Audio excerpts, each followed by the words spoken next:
everyone, I'm Liz and I'd like to welcome you all to our fourth MA Art and Design Public Symposium event in partnership with Open Eye Gallery. So each year we invite our students on the MA Art and Design Pathway courses to select a theme which is important to them, and this year's theme is Green Agendas. So today we're going to be hearing a host of guest speakers from across the art, design and wider cultural sector who employ sustainable and also regenerative practice in their work. We're delighted to welcome you all along today as our audience. We've got two panel discussions. What we'd really like is to hear from you guys as our audience, so please do contribute with questions and comments. And I'd just like to thank all of our speakers in advance. I'd also like to thank Cyril and Kieran for me bribing them to do the recording for us as our MA students. And also Yasmin Wilson, who you'll see has done all the branding for the programme today, but unfortunately is unwell, so can't see her own branding. So you have to let her know how nice it looked on the big screen. So with that, I'm going to hand over to our first speaker for today, which is Chris Alton. Hi, my name's Chris Alton. I'm a visual artist. I'm based in Manchester.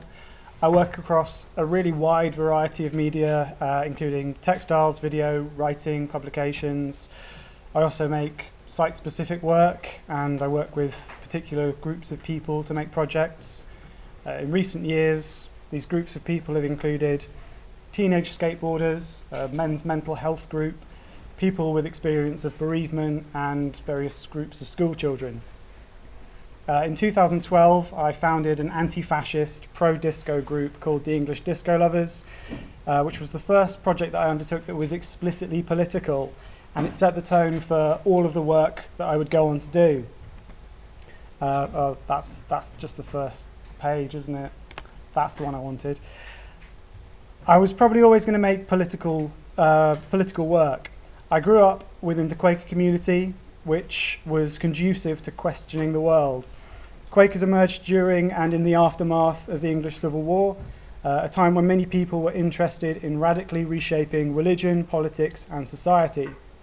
The Quakers also have a long history of nonconformism, dissent and political activism.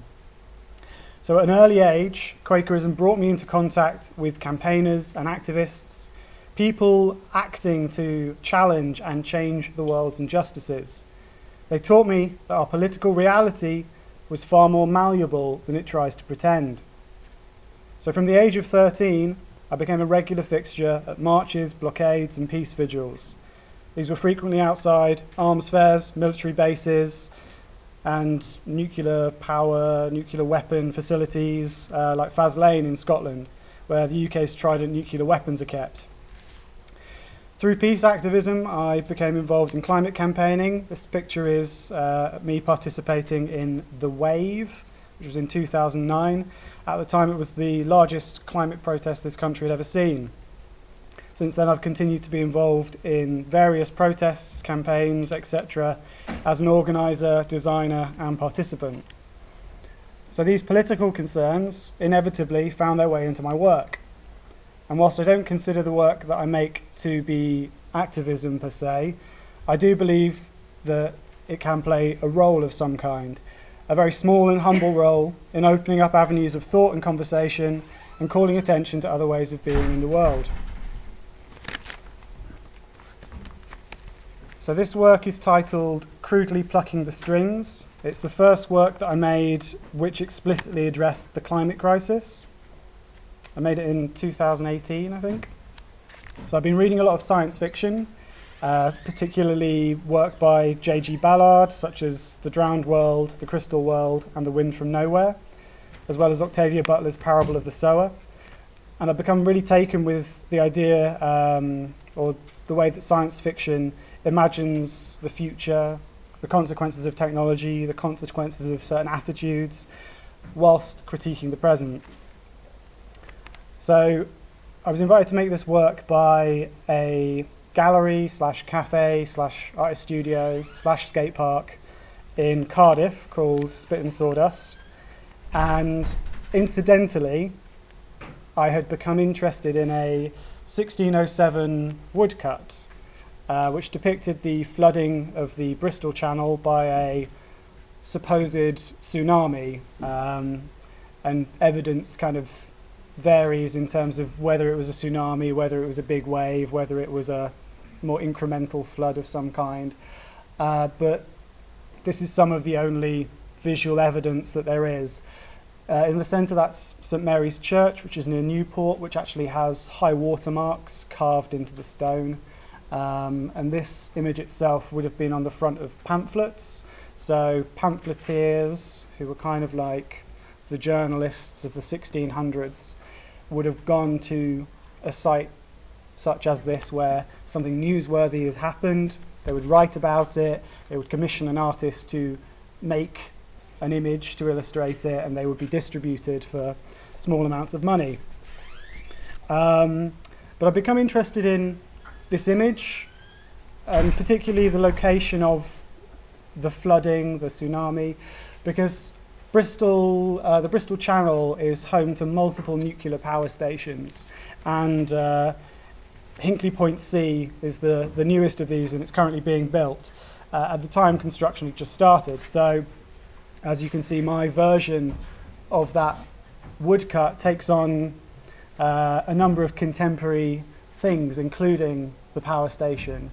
So as much as the image might evoke climate crisis, extreme weather and their consequences, it's also about a number of other interconnected things, including government policy that prioritises nuclear energy over renewables, nuclear infrastructure and weaponry, wider militarism, and deluge stories from various religions and mythologies, ideas which are also explored in an accompanying short film. I've never wanted to address anything in isolation in my work. I've always tried to present phenomena as being interconnected. If I make a work about climate, it would feel disingenuous if I wasn't also addressing Britain's colonial history, neoliberal capitalism, the UK's defence expenditure, the enclosure of the commons, and so on, in different areas of my practice. Because the climate crisis hasn't occurred in a bubble. It's a consequence of particular histories and ways of being which have encouraged and rewarded exploitation of the living planet. Making this work was also in some ways about reminding people in the so-called global north that we are vulnerable to climate disasters. This was an idea that I borrowed from an interview that J.G. Ballard gave. This idea of providing a reminder or even a warning overlaps with real-world examples. One would be Japanese tsunami stones. After a tsunami, carved stones are placed along the high water mark. They provide warnings for future generations and are perhaps indicative of a mindset that encourages living alongside the forces of nature instead of attempting to dominate them and subjugate them to the will of capital. I made this work the same year, titled A Hollywood Film in Which Climate Change is Averted. And it was made a few months after the billboard. Could kind of be seen as maybe a companion piece to it, where one work speaks of annihilation, the other is about aversion. And this shift in tone was very much inspired by the writing of two authors, Rebecca Solnit and George Monbiot, both of whom had recently published books that focused on the stories that we tell and the role they play in shaping the future. Each asserts that stories are important, for they give shape to our values and provide a framework for our perceptions of the world and of ourselves. Currently, the ruling story is that of neoliberal capitalism, free markets, and invisible hands. And it's a story that has produced a great deal of wealth for a small number of people, whilst decimating ecosystems and destabilizing the living planet's fragile equilibrium. In Call Them By Their True Names, Rebecca Solnit describes how the dominant culture will tell stories that reinforce its power and legitimacy, even when such stories sit atop mountains of unexamined assumptions. So as I thought more about the stories that maintained the status quo, my attention turned to Hollywood, one of our biggest and most influential storytellers. Since my early teens, I've watched Hollywood's dystopian depictions of the climate crisis. The Day After Tomorrow was my biology teacher's favourite film to show to the class at Christmas. After making Crudely Plucking the Strings, I'd kind of had enough of dystopia, and I began to wonder what the effects of a cinemascape dominated by apocalyptic depictions of the climate crisis might be. This framing is repeated again and again through popular culture. So as such depictions come to dominate our thinking, do they curtail our ability to imagine the climate crisis's aversion? Might different stories beget hope, a greater sense of agency, and ultimately action?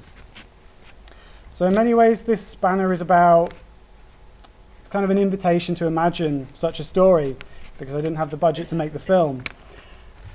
And the form of this banner is significant too. I've made a number of banner-based works which adopt the aesthetics of protest banners, union banners, and Quaker quilts. These references are quite important to me because each form speaks of a group's values and plays a part in bringing them together in order to demand or achieve it. As well as being interested in which stories are told, the values that they carry, and the trajectories that they contribute to, I'm also interested in the words that we use to tell such stories. Language is a symbolic tool through which we experience the world, so the words that we use matter. In the foreword of Call Them By Their True Names, Rebecca Solnit writes that to name something truly is to lay bare what may be brutal or corrupt or important or possible. And key to the work of changing the world is changing the story, the names, and inventing or popularizing new names and terms and phrases. How am I for time? Yeah, cool. So I'd like to share a short excerpt from a text that I wrote recently where I was kind of gathering references and reflections regarding language in the climate crisis.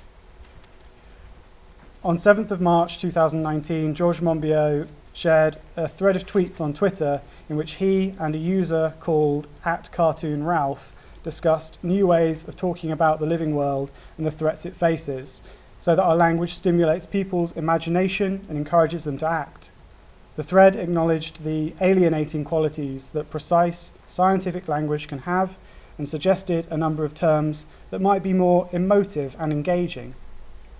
Let's start with the coldest and emptiest word of all, the environment. Have you seen the environment?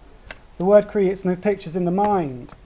So what we suggest is the living planet, the natural world, our shared home. Your thoughts? Since reading Monbiot and Cartoon Ralph's thread, I've adopted the term the living planet. I also try to speak of climate breakdown or climate crisis rather than climate change, which the pair see as a muted and neutral term which creates no sense of the existential crisis that we face. Many of the terms the pair rallied against were anthropocentric and orientated towards the value system of neoliberal free market capitalism.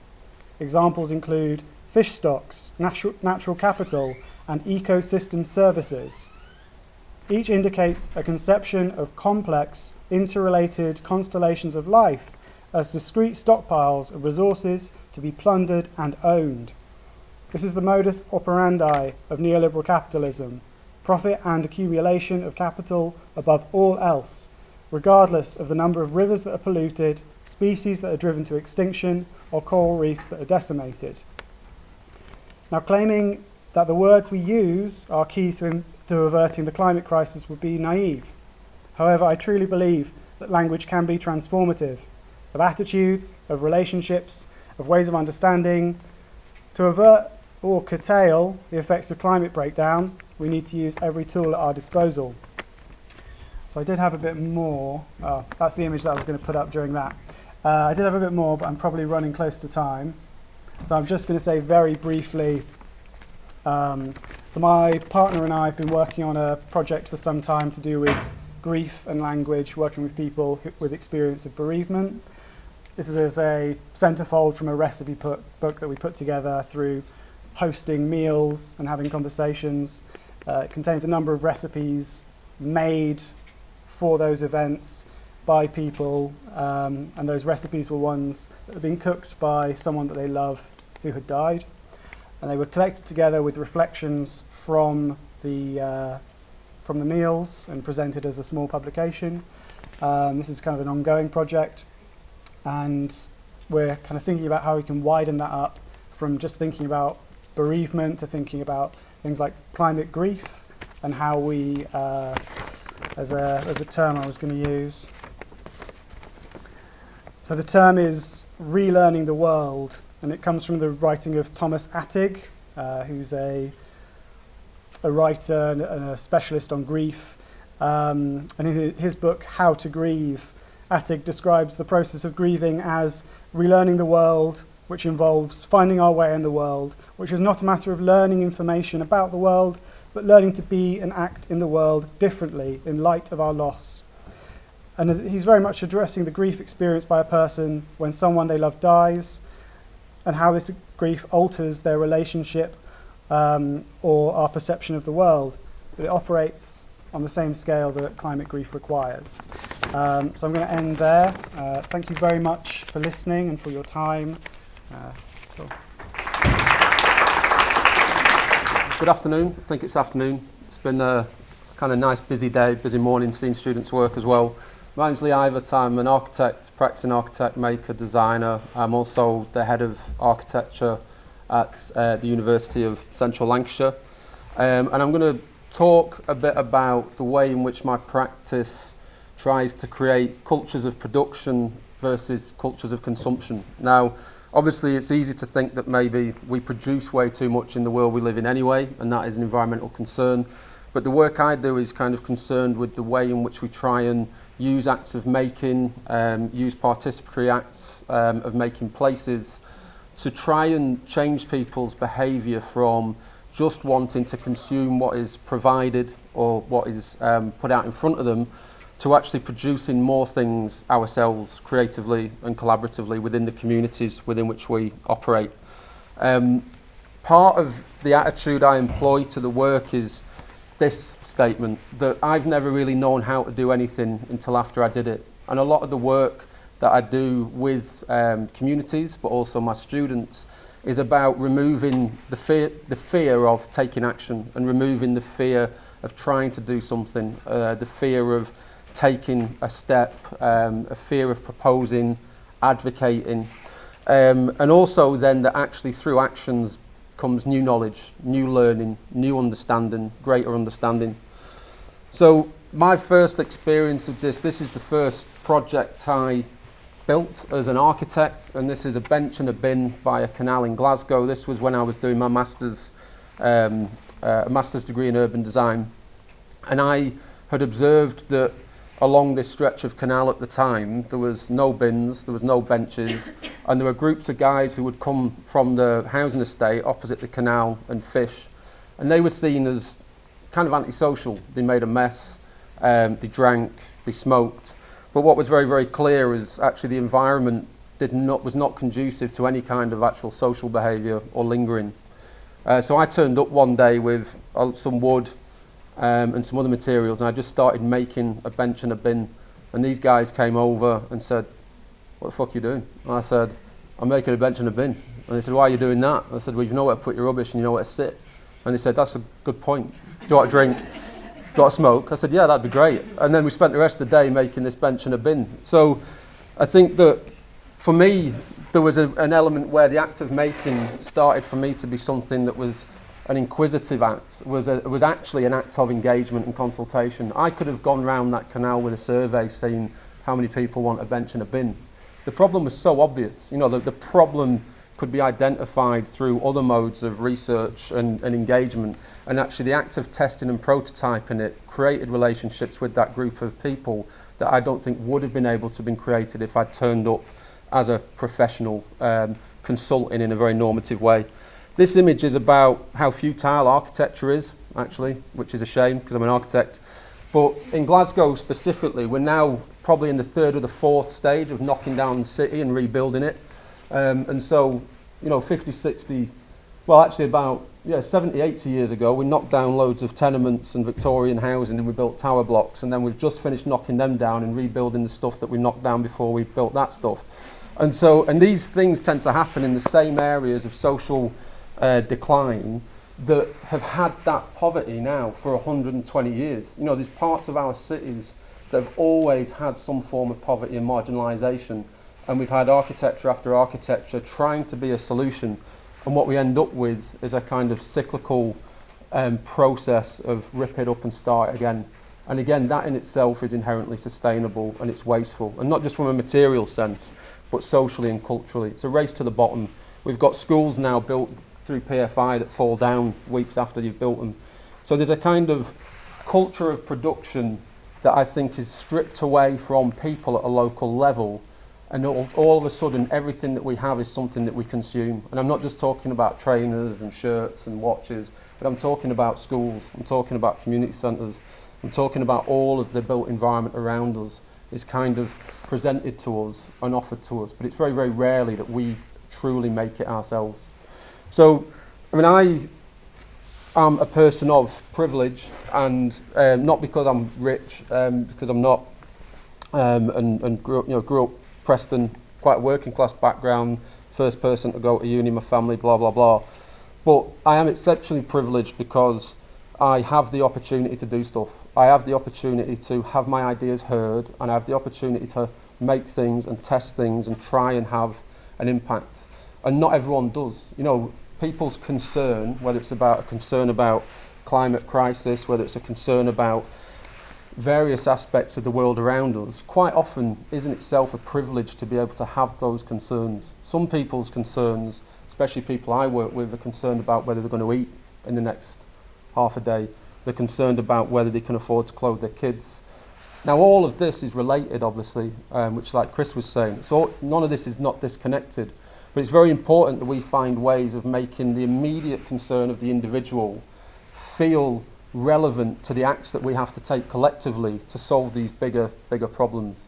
So that's why I start very much with the work I do with the individual, but then also widen that to the collective. I'm a great believer in putting tools in the hands of people. I think that now our cities and our physical environments are increasingly designed to dictate behaviour and actually deny our agency, our spirit. And we often then are deceived into thinking that delight, pleasure, and even social engagement with each other has to be paid for, it has to be bought, and it has to be consumed from other people who we've been told know better than us. So these projects are all very, very much about coming together and incrementally and in a very situated way in specific places, learning through making, and having a process of design and application that is not the architect goes away and produces a set of drawings, comes back and says, does everyone like it? Does no one like it? Do you like it? Should we do it? Would you prefer it red? Would you prefer it blue? It's a process of actually engaging incrementally with a site and with a condition so that the outcome of that condition is something that grows quite organically through failure, through risk, but through learning at each one of these steps. This is a project in Glasgow called Woodlands Community Garden, which again started as a project without any drawings from an architect. It started with action. It started with getting on the site, clearing it, digging it, and then having conversations that then turned into design. But again, not necessarily a design of imposition from a designer, but a kind of process of making a piece of design through the acts that we were taking on the site. The other thing that makes this project particularly sustainable is, as a community project, it was conceived as a growing space, a community garden. But what we did with the project was make sure that it was welcoming and accessible to anyone, not just people who were interested in growing food. So the project is used for events like this. It's used as an exhibition space. It's used for visual art. It's used for performance. It's used for film. And what it does as a site, as it deals with these kinds of issues, it's about reducing people's isolation from the things that actually make life worth living. The other thing that that project doesn't have is a fence around it or a gate with a padlock on it. It's a site that, at the time when a lot of community gardens were getting built in Glasgow with 2.5 metre steel fences and a padlock, because everyone was scared of someone else, we made a very conscious decision not to be scared of other people. And at times that created certain types of tension, but actually in the long run, it created a space that actually felt genuinely like it belonged to everyone. The moment you know you can set foot in it, you know that you have ownership over that in some way. And also that variety and diversity of activity also makes that site more sustainable and more active. That project was meant to be like a meanwhile use 3-year project, and it's been going for 12, 13 years now. I don't know if the council or someone forgot, but it's still there. So, I don't know if it should be, but it's still there. This practice, or this mode of practice, I was lucky enough in 2018 to be asked to represent Scotland at the Venice Architecture Biennale. That was good, being English as well, kind of nice. And what I was very keen to do was not present the work that I did as images, like, oh, I've done these projects. So I was very keen to do a project in Venice that was an example of the type of work that I believed in, and make it a live project in that situation. And we engaged with a site in Venice that was a very rare bit of green space in the context of Venice. And we delivered a project that became basically an armature, a framework within which the local community in this bit of Venice could then explore ideas and potentials around that community, whilst also using it as a social space. So this became, I left it in one way and then just let everyone keep building and keep making and keep using, as a way of them starting to understand what as a community they might want or might need by trying those things out. So we gave them tools, we gave expertise, and we taught people of all ages how to make things and use those tools. We transformed the site into a outdoor cinema as well, and this is a kind of process of providing expertise and capacity at a local level is something that I feel leads to ultimately over the longer term a kind of embedded level of sustainability and changes in behaviour. This project has just been finished in Blackpool, and it's a library and a laundrette. That might not immediately feel like they go together, but in this particular part of Blackpool, there was a very, very clear need to be able to, well, you'll know now even more, to afford to even turn your washing machine on, turn the dryer on. And so a lot of people in this community desperately needed access to free resources and communal resources around laundry facilities. For some families, it was cheaper to go across the road to Tesco and buy a pack of T-shirts for £2 than it was to actually turn the power on. You know, it was like that kind of level of unsustainability and consumptive kind of behaviour. So this project, we worked with people on the Mearside estate through a process of, it's actually the building that we're inside here is the building that we were adapting into a new library and laundrette. And then we built it all with the community ourselves as well. So there was very, very minimal expertise. Well, I've got some, but there was this was all done through people who lived on the estate, and then this is how we finished it. So you can see part of this is about encouraging people through design, through things that are tactile, engaging, fun, visual, to actually want to engage in reading, writing, learning, laundry. And actually as a space it becomes, again, like the community garden, much more than a library and a laundrette. This is a space now that hosts performance, it hosts craft sessions, art sessions, discussion groups. It's a resource that goes beyond its kind of initial functional need, if you will, as just this library and a laundrette. It's a type of space that is able to perform a variety of functions and feel very accessible to the widest possible audience as well. So the way in which my own practice is developing is really about trying to make a case for communities and neighbourhoods to have civic and public amenity that is purely for the purpose of prototyping and testing ideas.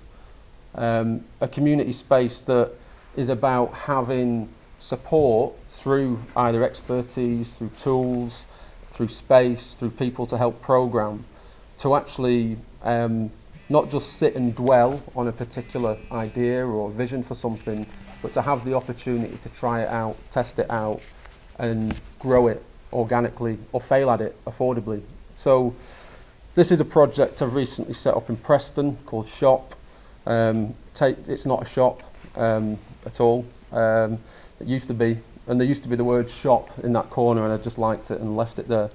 But this is a space that we offer to people in Preston for free to try things out. So far it's hosted photography exhibitions, yoga, film, an album launch. You can only get about 20 people in it, but again it feels actually vibrant, it feels active when you have those 20 people in it. It allows people to have a go at something without having to spend a lot of money renting something, without having to commit to a lease for 6 months or a year, and it allows people to have a go at something without a certain pressure that sometimes builds the fear that stops people having a go at something. So these kinds of supportive environments within streets, within neighbourhoods, are a kind of design typology that I'm trying to develop through my work that keeps the potential to be productive and joyfully productive at a really hyper-local level. It's something that feels immediately accessible as an opportunity for people of all ages and all backgrounds. And there's some more examples of that here as well. And finally, I'll just finish with this project. This is a project that's called I Am From Reykjavik, and it is a project that is about identity that I've done in collaboration with an artist called Sonia Hughes. And she has always questioned where she's from. She's definitely not from Reykjavik, but she was very interested in what it would take to be able to say to someone she was from Reykjavik. And she has developed a project where she wanted to use, or we proposed she would use an act of making to establish a presence in a particular environment and learn through that act of making and engage in conversation through those acts of making. And this project, from my perspective, was about providing Sonia with something that, as someone who'd never built anything before, would be able to go to any place or any city or any environment in the world and make something. And through that act of making, create curiosity that invited other people to help her make it. And these are some examples of that in Norway, Ipswich, Aarhus. It's a project that has been getting delivered, and this is kind of the example of these very, very different kinds of context. Edinburgh, Leith, Housing Estate, Norway, coast. But it seems to me that actually participation in making is something that people universally actually find a joy in. But it's something increasingly people feel fearful of because they don't have the expertise, or they think it's unsafe, or they think it's a risk. But I think through engaging in those acts of making, you're just perpetually learning and you're perpetually growing. And the more that we can have this stuff happening locally and accessible locally, I think ultimately we kind of create a more sustainable society. Thank you. Cheers. I'm Niki Colclough. I teach here on the Socially Engaged Art Practice MA, and I'm delighted to be hosting this discussion with Chris and Lee. So I'm going to kick off with a couple of questions, and then we're going to open the floor so that you can ask yours too.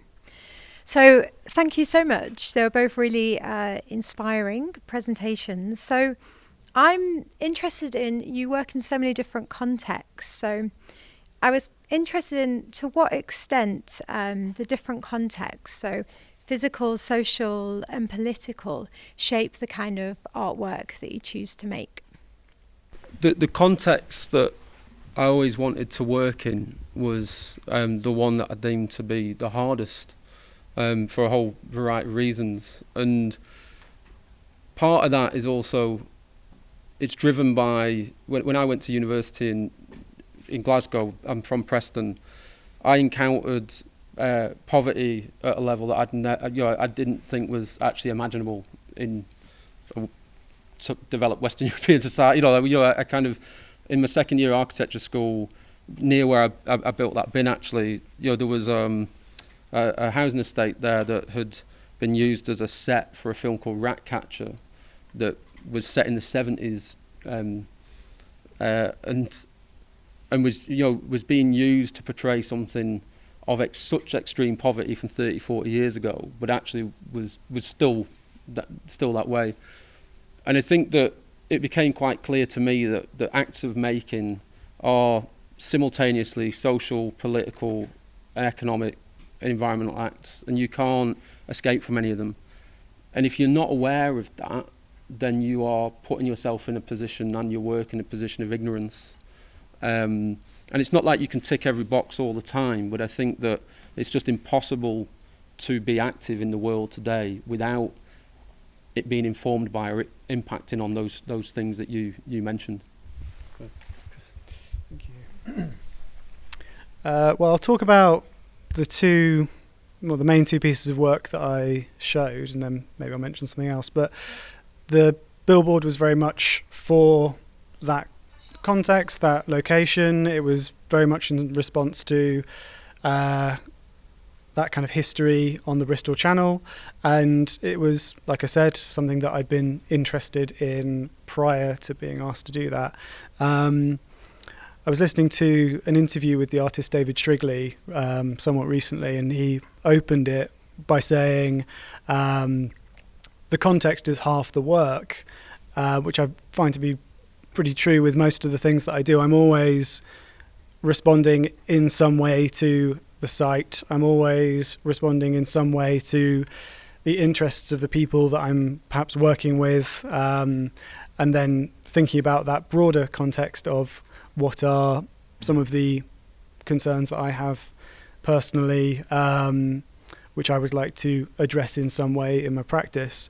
With the banner, that was made for a gallery, and I suppose it's not really true, but people tend to think of galleries as some kind of like anti-context. There's Joan Jonas once wrote about the gallery as a spaceship that had been travelling through time and space.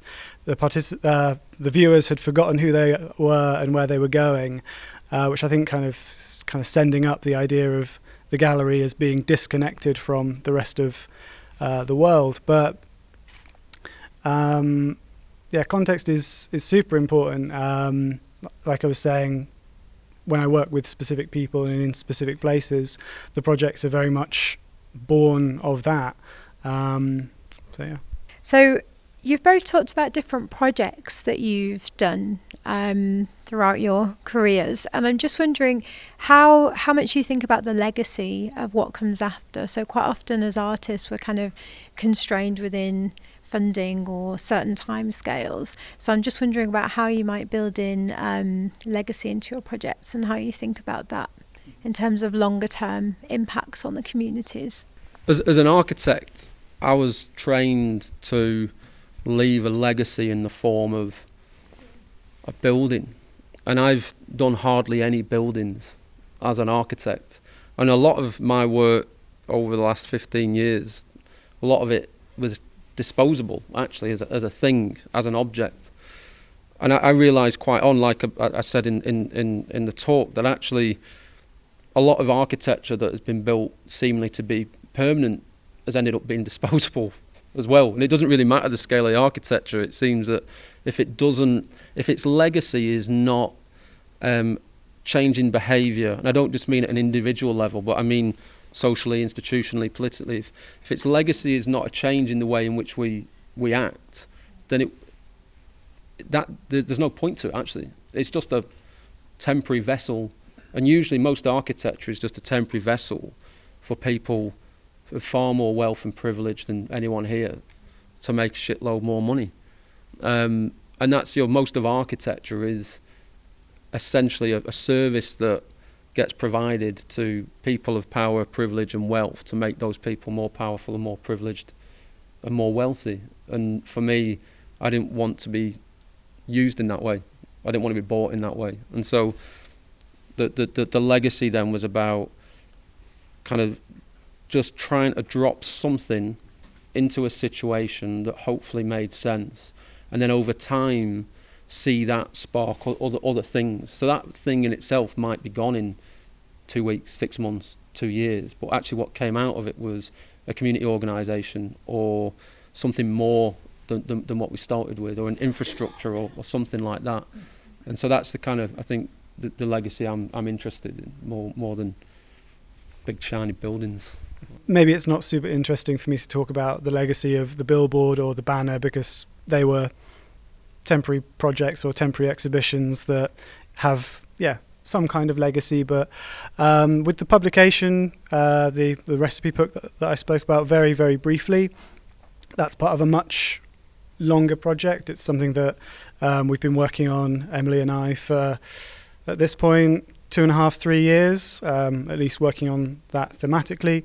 And as we've hosted more and more of these meals, hosted more of these conversations, and just spent more time speaking with other people about bereavement, that kind of has a legacy in itself in terms of providing people with a space where they can encounter people with common experiences, where they can have feelings perhaps that they felt unable to give voice to prior.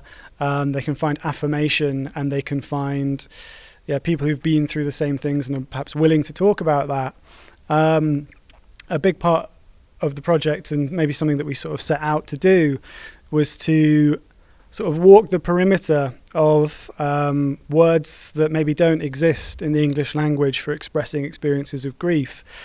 And that is kind of the long legacy almost of what we're trying to do, kind of working with people, but also working with a couple of linguists to think about, can we actually make a word or two that are useful for people to express perhaps what they are experiencing, and to give some kind of form to that feeling. And I don't know if we'll necessarily be successful, but that's a legacy of some sort that we have in mind. So yeah. That's great. I really like that you both acknowledge the exchange of ideas and knowledges within these practices. And I've started to kind of talk about each project that I do as being kind of like fertilizer or compost for the next. So, different ideas and knowledges kind of going into different communities. And at this stage, I'm happy to open up the floor to somebody at the back there. Hello, thank you very much for your presentation. It's been fantastic. I'm just thinking about the sort of role of research that has in both your practice, with a particular focus on the law of unintended consequences. So I see a lot of great activity that you're putting forward, but I was wondering what ethical conundrums have occurred in your practice today as an artist that engages and as an architect that's doing, I suppose, transitory, socially engaged builds. Work in the way I described. I've moved from a purely practice-based context into a mainly academic context for two reasons. One was I was a really shit business person, and I just didn't make it. I ruined myself doing that kind of work, so I sold out to academia.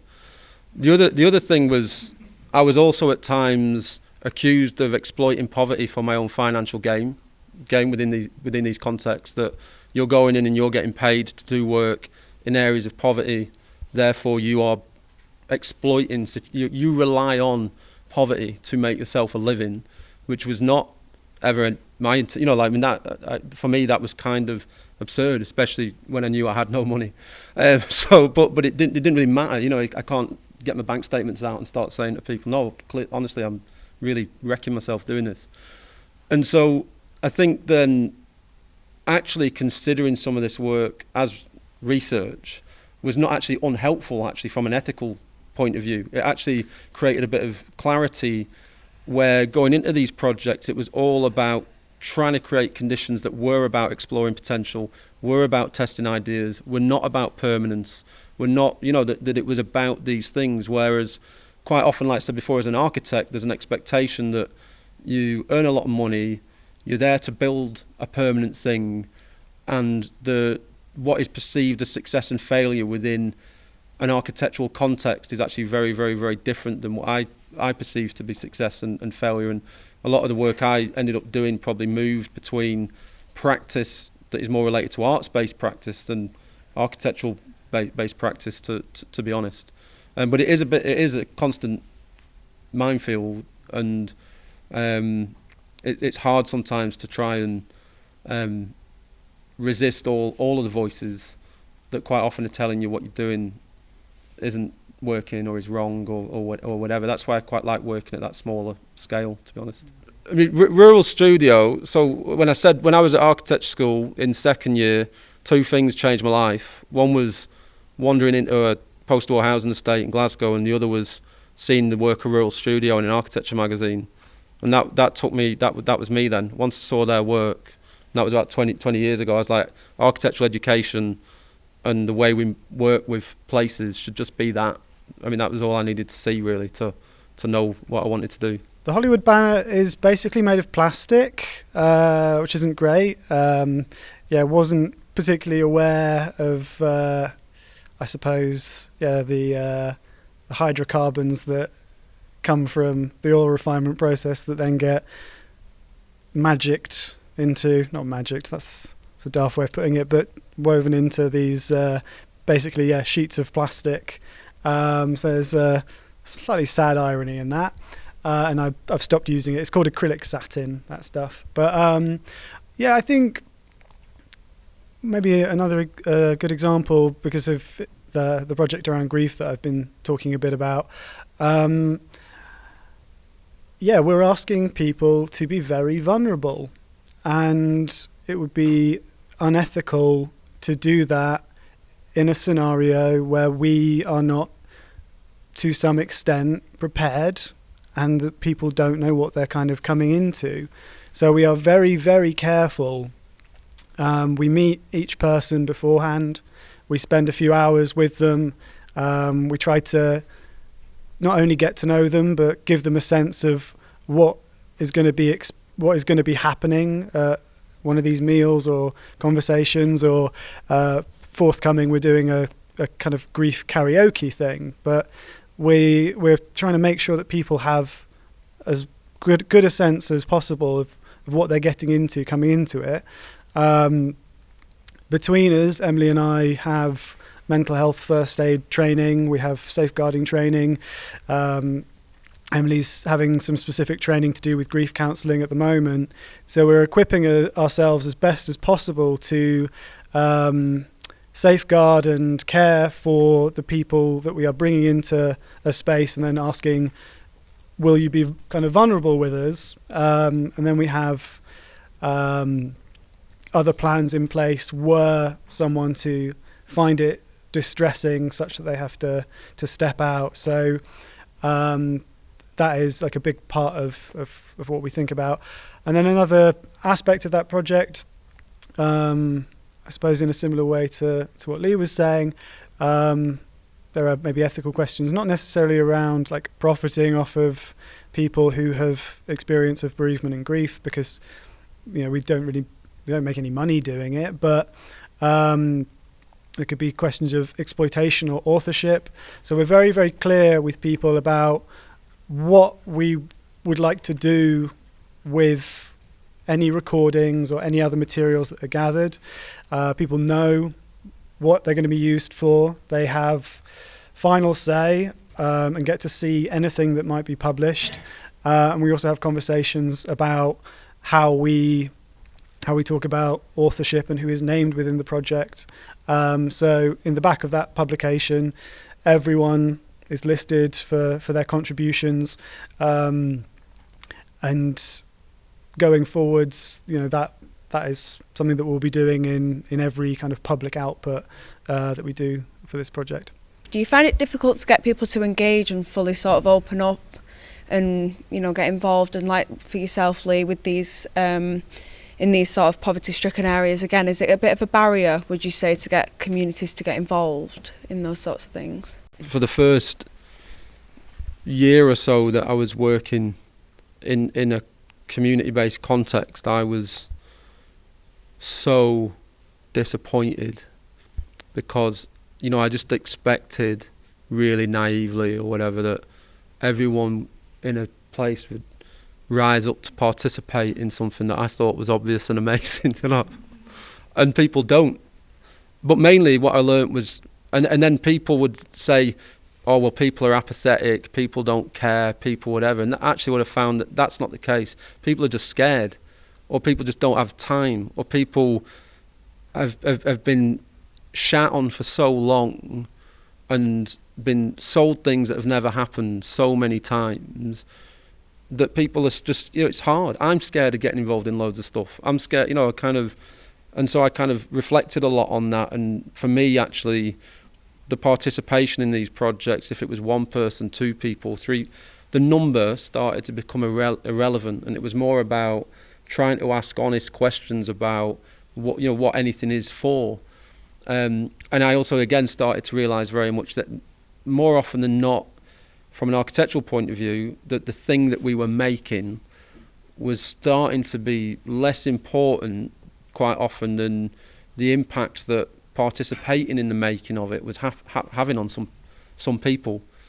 And actually it took years through slow word of mouth in some cases for people to go, all right, actually, I would like to do that. Whereas when I started out, I was like, all right, why doesn't everyone want to turn up and do this? And you need to make sure that whatever it is you're doing, you're actually not doing for yourself, and also you don't feel disheartened, that you don't put that back onto your own ego or your own sense of whether something's working or not. It's kind of really trying to drill down in terms of like what's the impact that you think you're trying to have at an individual level, but then also at a kind of collective level. But it's difficult, and it requires patience, and often it's required working in the same place for 10 years, 7 years, 8 years to actually, to get that critical mass.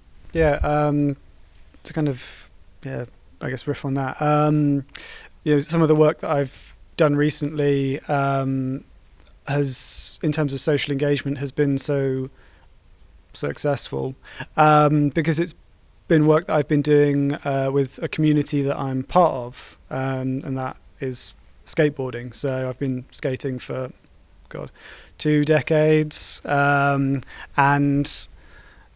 being part of the community already, and doing something together as a group is a very, very different experience of me going to maybe a different place, or trying to insert myself into a different group of people where I don't already have trust and relationships and that kind of thing, and just kind of like Lee says, going, hey, let's do this thing that I think will be fantastic, and people going, no, who are you? No, what is it? I've done so many projects where I've kind of turned up and died on my arse. But in terms of your question about getting people to maybe open up with regard to the project to do with grief, so when we kind of invite people, or when we kind of put some feelers out into the world, it does tend to be a degree of self-selection. When people are not at a point with their grief where they can look at it without it hurting their eyes, then perhaps not going to be prepared to come and join us. And that timescale is different for everybody. And there are many, many people that we've spoken to. Maybe we've exchanged a couple of emails or messages on Instagram or whatever, and it stops there. Or maybe it gets as far as they come and they meet with us for an hour or two and we have a cup of tea or whatever, and then it stops there. So to an extent, for people, it's self-selecting, like how vulnerable do they want to be, and what point are they in with their grief. And I've said, what point are they in with their grief? And grief is not a linear thing. It's I think the whole 7 stages of grief thing is an overly simplistic way of thinking about it, and it's something that can kind of come back in a sort of aggressive, elastic way at times, or whatever. But in terms of working with people who in one way or another are vulnerable in this context of working with people who are grieving, it is more a case of not expecting anyone to do anything they don't want to, and not putting pressure on people at all. My first question goes to Lee. Okay, I would like to ask, please, what inspired you to, would I call it divergence or advancement? having an architectural background, like what inspired you to divert into socially engaged art practice of a thing? Like, is there something that triggers that part of you that you are like, okay, it's time, or is high time I started doing this? Or, okay, what brought you to that level of considering people in the production of your artwork?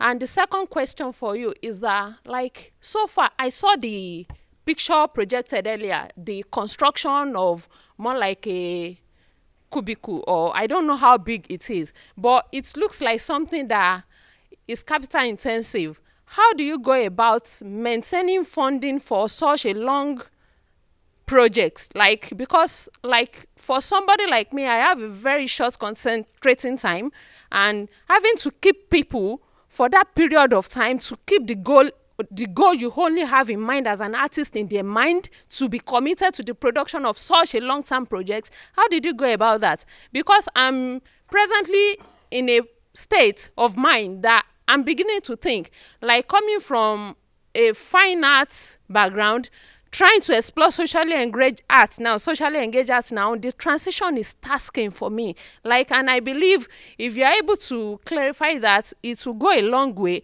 in solving most of the challenges I'm presently going through. What made me do it?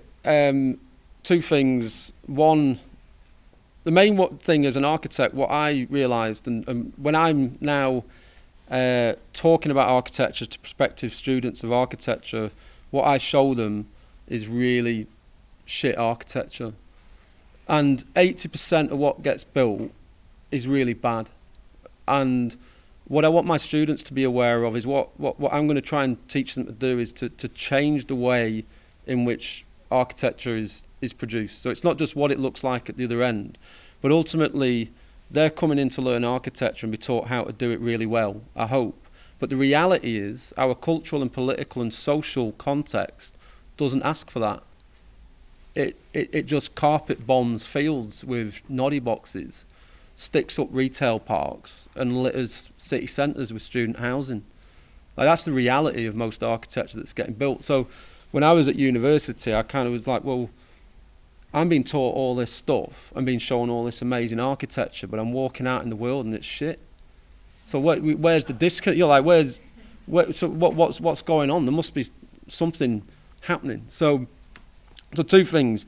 I wanted to make things that I felt were useful and were useful to people.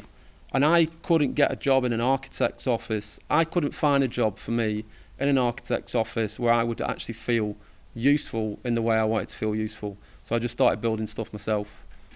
And I wasn't worried about how much it cost or what scale it was. I just wanted it to be useful in some way. In terms of then the longevity of a project, the other thing that I was interested in is, like, what difference can you make with £50 or £100?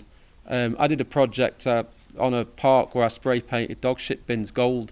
It only cost me 20 quid because they looked awful, but they look better when you spray painted them gold. And that's just a fact. And actually more people wanted to use them when they were spray painted gold. But then that brought attention to something at the local council that led to new bins being put in. And so what you have to do quite often for longevity is, like, trust in the immediacy, trust in the immediate action that sets in motion something. And sometimes you just have to let go of the fact that you can't be in control of every one of those subsequent steps.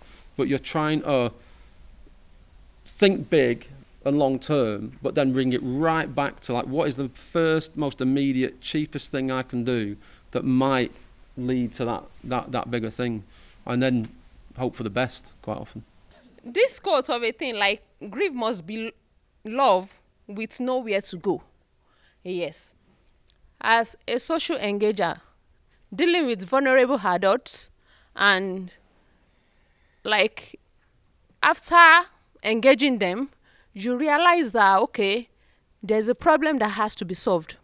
Now, we can't take the approach of physical engagement. Let's say they cannot actually go around. If I'm to say I want to make collage work, or like as a way of creating the artwork, like, these people cannot actually go through the stress of cutting items, sticking items and the likes. So how do you Like, is it possible for one to stay in there, okay, be empathetic enough to reason with them, and then convert the thought or their stories to visuals? In that way, will it still be socially engaging, or it has to be physical participation of works? I guess I would maybe wonder about, particularly in the production of that, the making of that recipe book.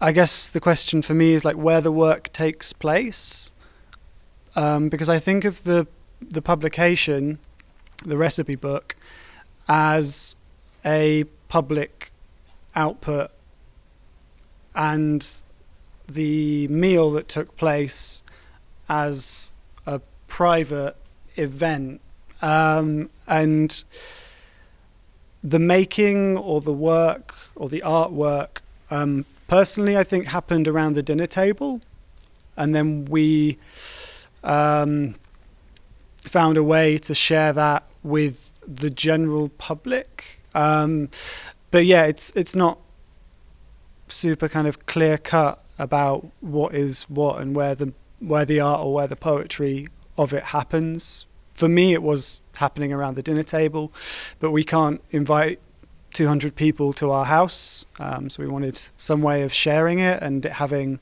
in some way some kind of legacy, so that maybe more people, so the project could come to the attention of other people and perhaps affect other people's lives in some way, which it has. You know, we have people contacting us quite regularly now, which is wonderful.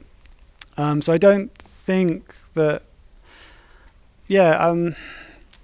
it's going to depend project to project in terms of how you think about the level of engagement that a project maybe requires or can facilitate. There are different kinds of social engagement. You might be someone might be participating, someone might be kind of co-authoring, someone might be collaborating. So there are all kinds of different kind of loose categories. There's a book called Education for Socially Engaged Art, and maybe Liz, because you're nodding, you remember who it's by. Pablo Helguera. So Pablo Helguera's Education for Socially Engaged Art gives a really good breakdown of the different types of socially engaged art practice that are kind of out there, and some of the pros and cons of the different ones, and maybe what each of them can offer. Thank you for your question. Thanks to Lee and thanks to Chris for sharing your practice and subsequent thoughts for the discussion. I'm delighted to welcome Mariama Attah from Open Eye Gallery, who's our next guest speaker. So, thank you. All right, thank you, Liz. As Liz mentioned, I am the head of exhibitions at Open Eye Gallery, which is a photography gallery in Liverpool.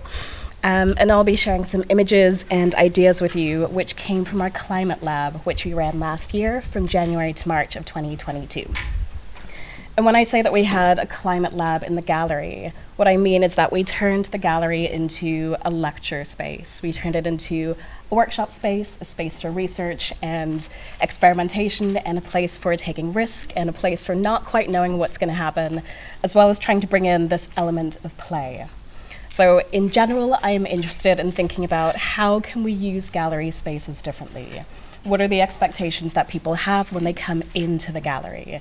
And most of the time, people are expecting to see projects that are finished, they are beautifully presented, and that we have the answers to everything that we are presenting in the gallery. What we're trying to do at the lab is to kind of turn that on its head a little bit, and to say that we are definitely not experts in everything that we do and everything that we present. A bit more specifically, I'm really interested in the idea of social responsibility. So thinking about, are there particular themes or topics or ideas that as curators or as directors or as people with access to artists and audiences and venues, are there particular things that we are compelled to look at? Are there particular themes that we are in some way obligated to research and to present and to share with our audiences? And the more that we talked about this idea of climate crisis or of climate change or environmental issues, I think the more that we realized that we are definitely not experts in environmental topics. I can talk to you about visual literacy. I can talk to you about what makes an image impactful. I can talk to you about how an image is created, but I can't talk to you about the science behind climate crisis. But what we do a lot at the gallery is that we work, obviously, in socially engaged ways, and that means that a lot of the time, or most of the time, we are working in collaboration, or we are working in partnership with people.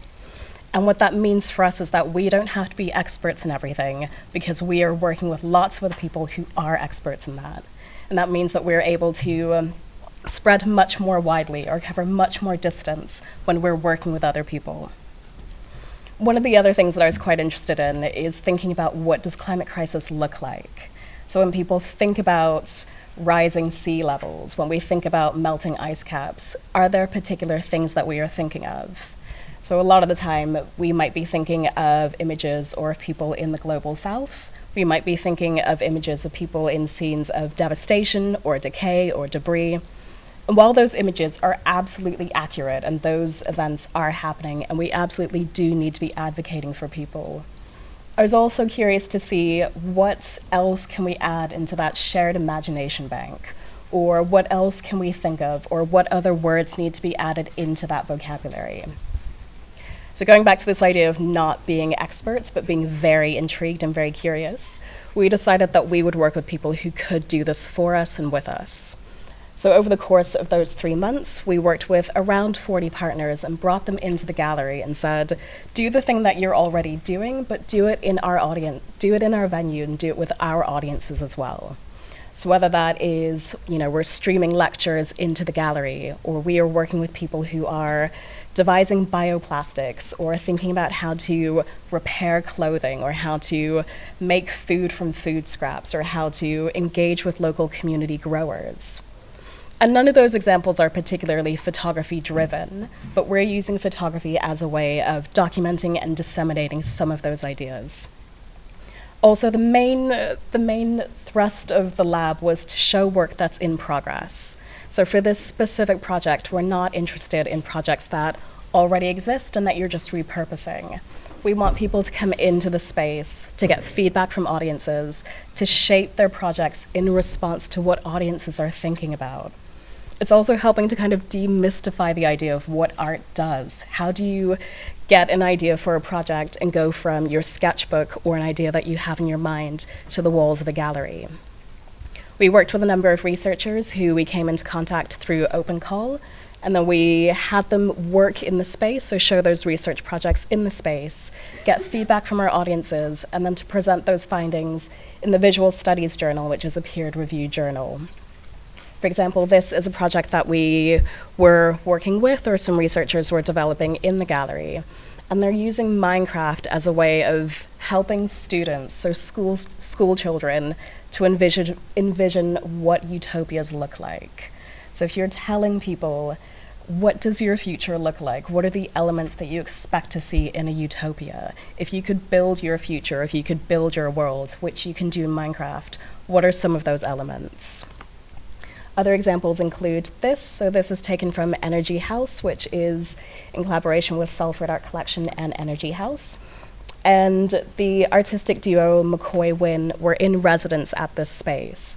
And this is a terraced house that essentially lives within a vacuum or within a research space where you're able to control the precipitation or the temperature in that space. And what the scientists and engineers are trying to do in that space is to figure out, how do we make existing housing stock more efficient? The answer is not to build new houses. We don't have space for that. So how do we take what we already have and make that much more efficient? And the artists were in residence in this space, and they were documenting what it looks like to capture progress and development. As I keep saying, we are really interested in what people think about the projects that we do in this space, particularly this. So we came up with a very lo-fi way of getting responses from our audiences, which we're calling our response wall. We had 5 themes that our artists or researchers were responding to over the course of those 3 months. And on the sheets of paper that we had in the gallery, we would just put a question on those sheets of paper, responding to the theme and just asking people to tell us what they thought. We were changing the exhibitions over in the gallery space every 2 weeks, which is incredibly time-consuming. So when I'm talking about climate crisis, we're talking about how we weave that in as a theme for the exhibitions, but it's also thinking about how we work as a gallery.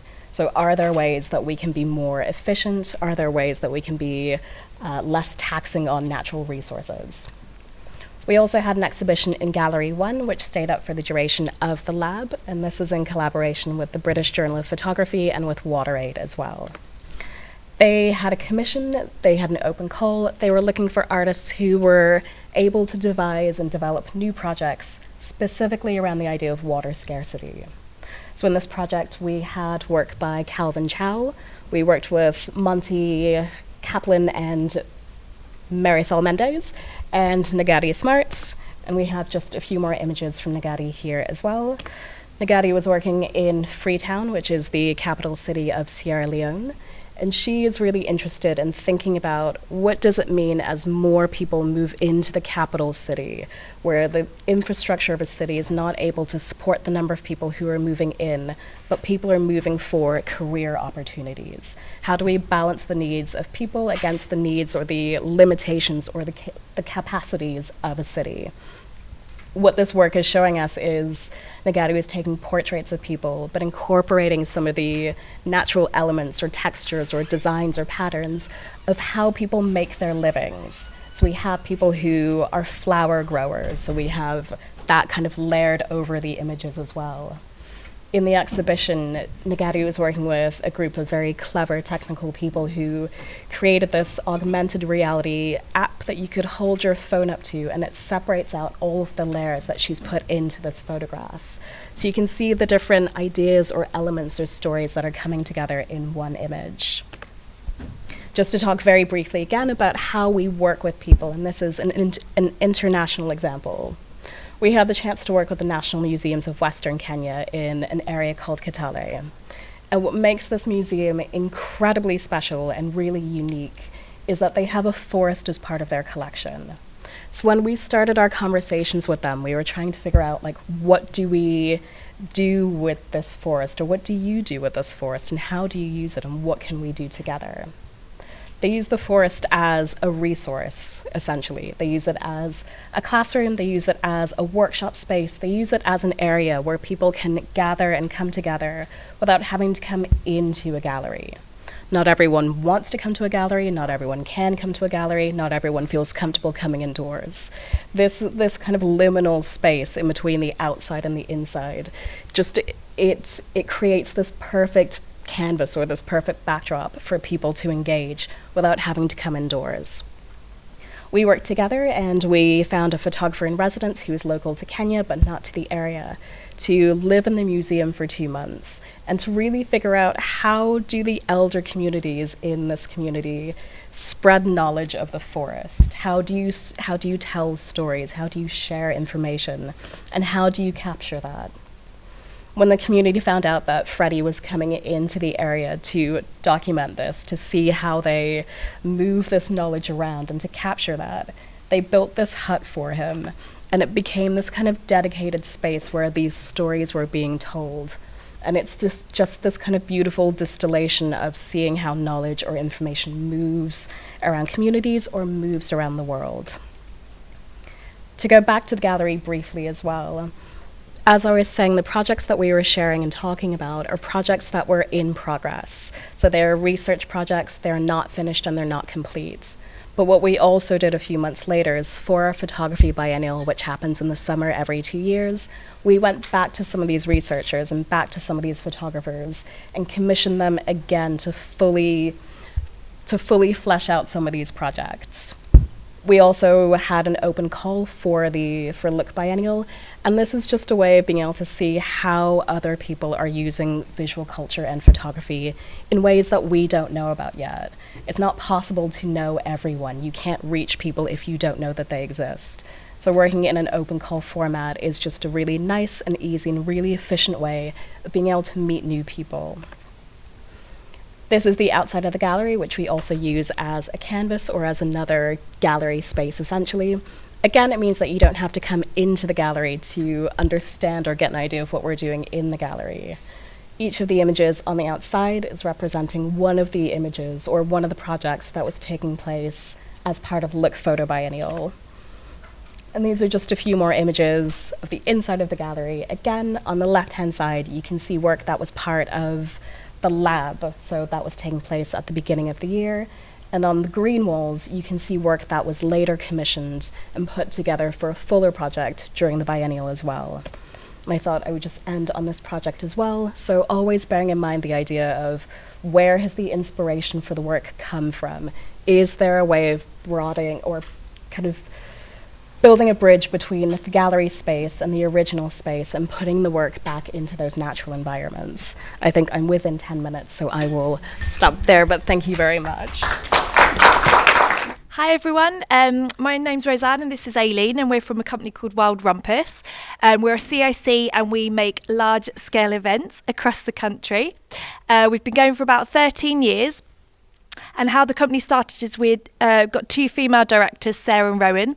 They're both mums. They realised there was a gap in the market for a family festival, so they wanted to create something for their family. And what they realised is when they were in urban spaces with their kids, it was very chaotic, their kids wouldn't listen, it was a very stressful time, not much creativity happened, but as soon as they took their kids out into wild natural spaces like forests and parks, that their kids started to listen, everyone started to relax, and it just felt like a lot more creativity started to happen. So, if we move on to the next slide, they created Wild Rumpus. They created one festival, and now we do we do lots of different festivals. We also do lots of different events for communities. We do in libraries, shopping centres, different creative spaces across the country.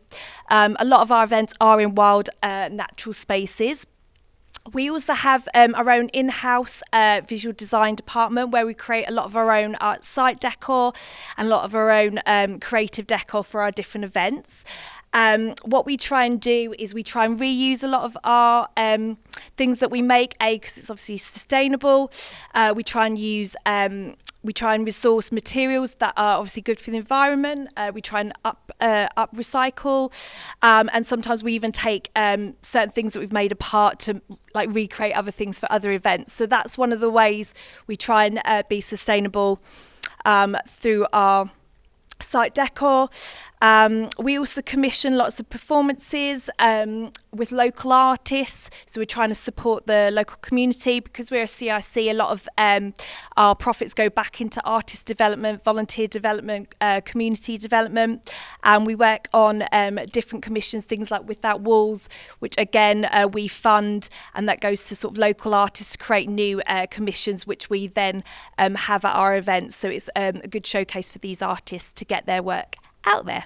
My role in the organisation is as sustainable operations lead. So I sort of work closely with the programming and design teams on all of the projects that we do to try and make sure that sustainability is embedded in all of its forms through each part of the process. So it's not just what pieces we choose to present, but also the operational side of running the events. So, as Rosanne mentioned, we do 2 Greenfield festivals each year, and I'll just talk a little bit about Timber Festival first, because in terms of the breadth of our work, I would say Timber, for me, is the most, where I feel that we embed our sustainable practice to the best it can be. So the project came from an organisation called the National Forest Company. So they are a government funded body who do lots of tree planting, and they sort of work in the area where Leicestershire, Derbyshire and Staffordshire meet. They came to us and they wanted us to produce a weekend camping festival that basically promotes the great work in regenerating the landscape that they've done. So Timber is all about basically how people connect with nature, connect with the trees, and have not only the well-being side of connecting with nature, but how people have livelihoods from that landscape. So we also work on commissioned events. So Hampton Court Palace and Chester Zoo, for the past couple of years, we have done their Christmas light trails. So that is more sculptural installations that run through the winter. Just some examples of things that we've made. We work with, last summer we worked on a project with the National Trust.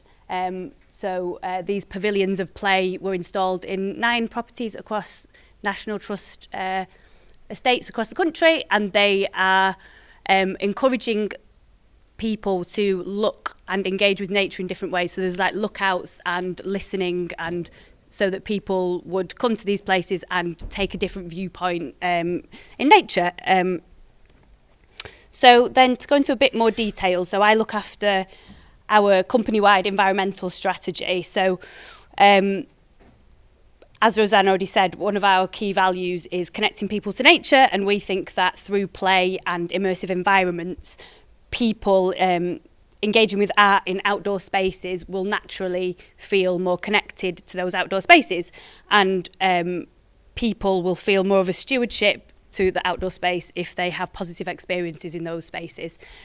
So we also would like to open and broaden access to those outdoor spaces. So not only are our events ticketed, but we engage a lot of volunteers. So we're encouraging people, there's not a financial boundary. You can come and work with us and have those experiences without having to just pay for a ticket.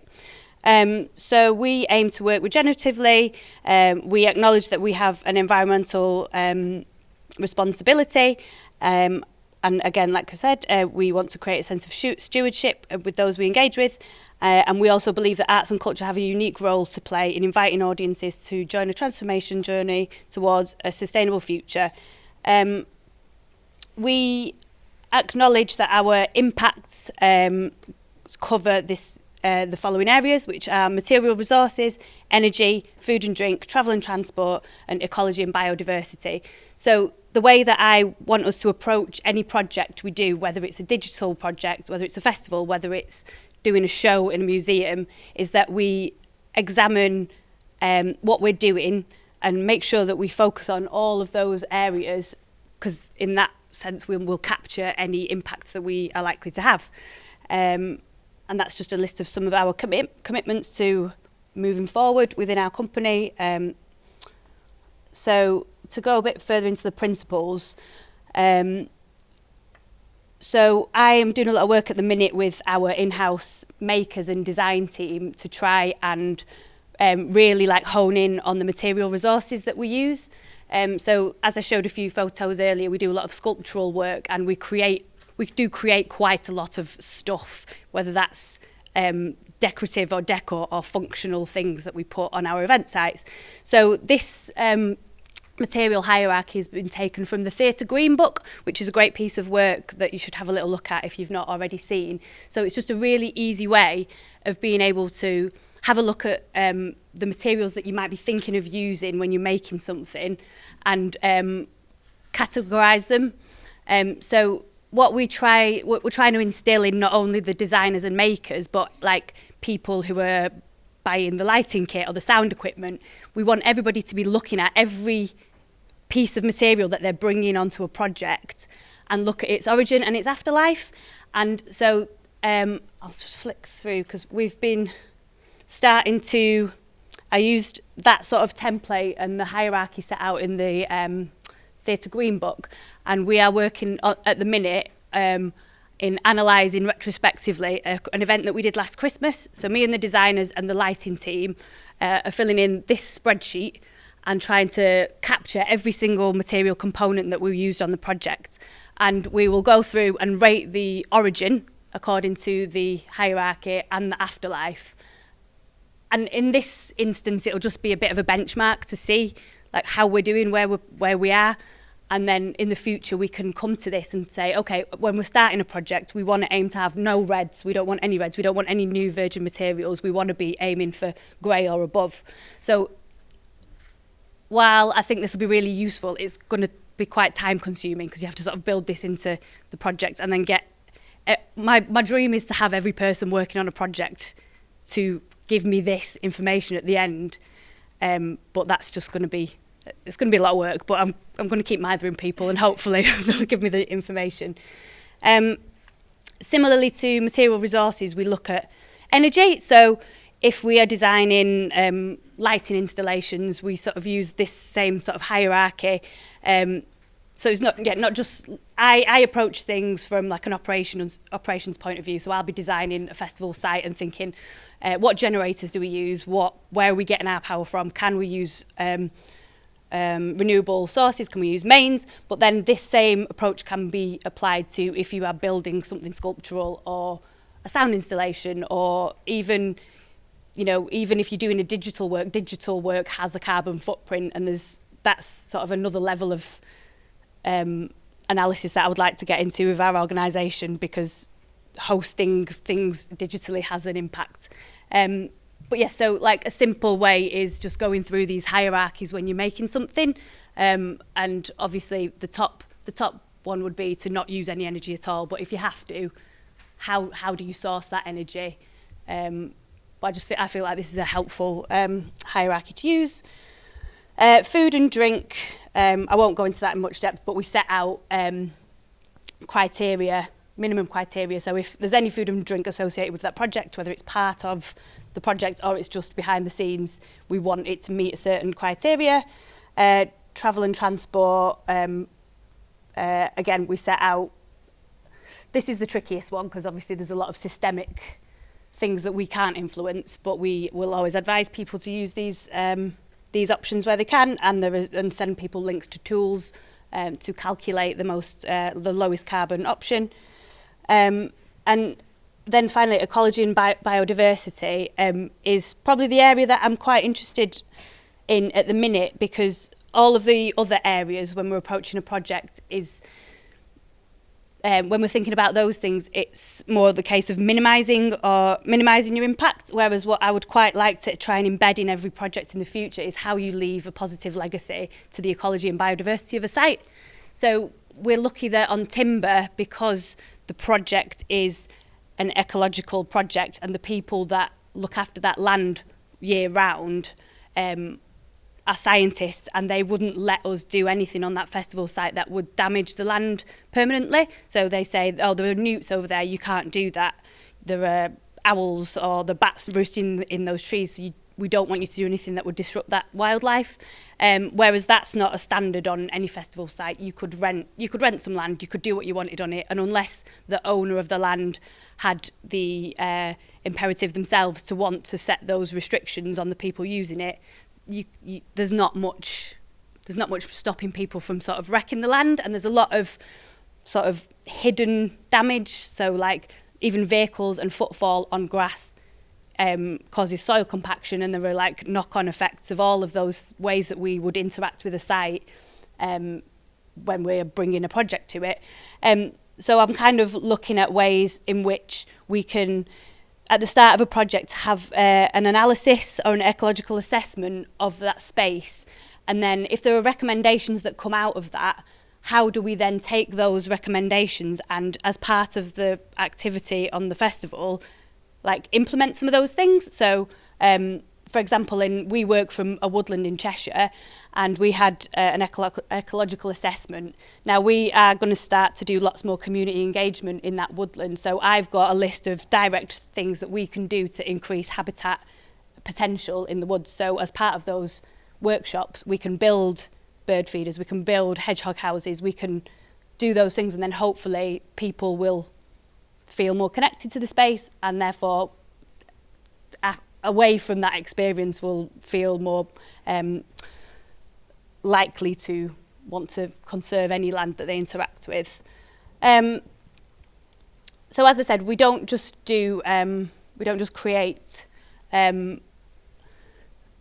installations and sculpture that look nice. And for light trails, our in-house team also make a lot of functional design work. So I worked with our in-house makers last year to make these new bin compounds. So I spend a lot of time thinking about bins and how people interact with bins on festival sites. I won't bore you with it too much now, but having this new system and a way that people, something that aesthetically looks nice, we got like an increased level of recycling on site, which was amazing. I was really pleased. People were really pleased. The girl that made them was really pleased. So it doesn't need to necessarily just be a piece of work or art that is, it can be functional rather than just sculptural, like some of the other things we do. These are just some more examples of things that we've built from, this was at Timber Festival, so stages. We also try and integrate interactive art pieces. So these were like boards that were painted to get people to engage with at the festival. So we wanted to collect this data anyway, because I was starting to think about, okay, so if transport is transport to festivals are one of the biggest part of a festival's emissions, basically. So we wanted to start to talk to people and have a conversation about, okay, so if you weren't parked up here all weekend, how many miles would you be travelling anyway? So we just had these big boards painted and people interacted with them. So it can be a way of gathering data as well. This was another piece that we had at the festival. So the children could write down their own messages on boards and placards, and they were painted up in the evening.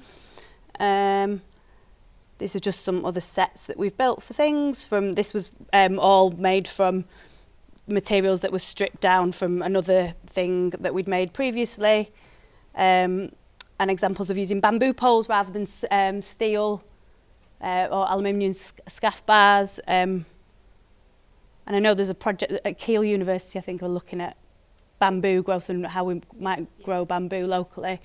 This was for our Christmas event last year, so this is all made out of reclaimed steel frame on the inside and reclaimed materials on the outside. And this was all metal that was from the scrapyard that was made into kinetic sculptures. And then this was from timber, so it was a lookout platform to sort of harness the view, and it was all made from wood that was from, I think it was from the local area.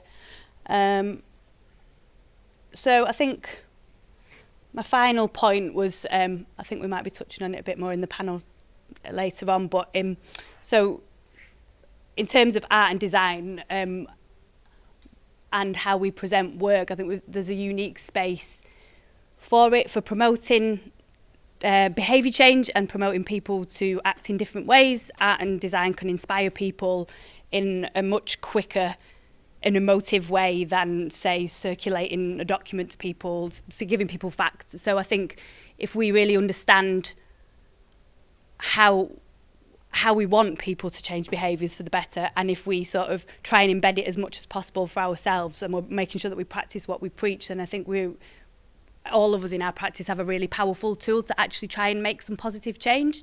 Yes, that's all I have to say. On all our festival sites, we have a green team. And they're there, they get training from Aileen on all the wonderful work that she does, and the rest of the team on all our green policies. They're sort of there at the festival, and we encourage them to be creative, to dress up green, wood.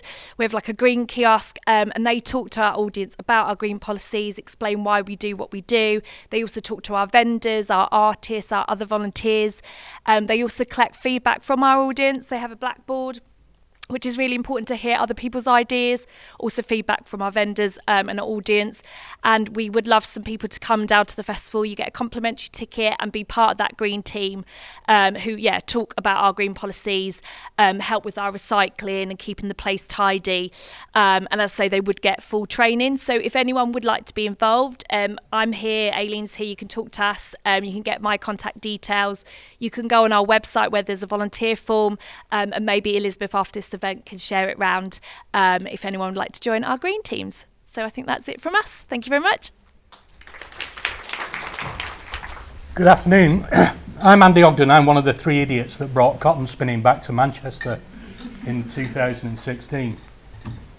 And we did that because we believed in the bullshit about green. We believed that the UK society wanted to make a difference. excuse me, there's another green thing that's not happening. We believed that there was a movement that wanted to save the planet. We believed in the Victorian values of looking after good product, making product, storing product, reusing product. All the green credentials that ticks every single box.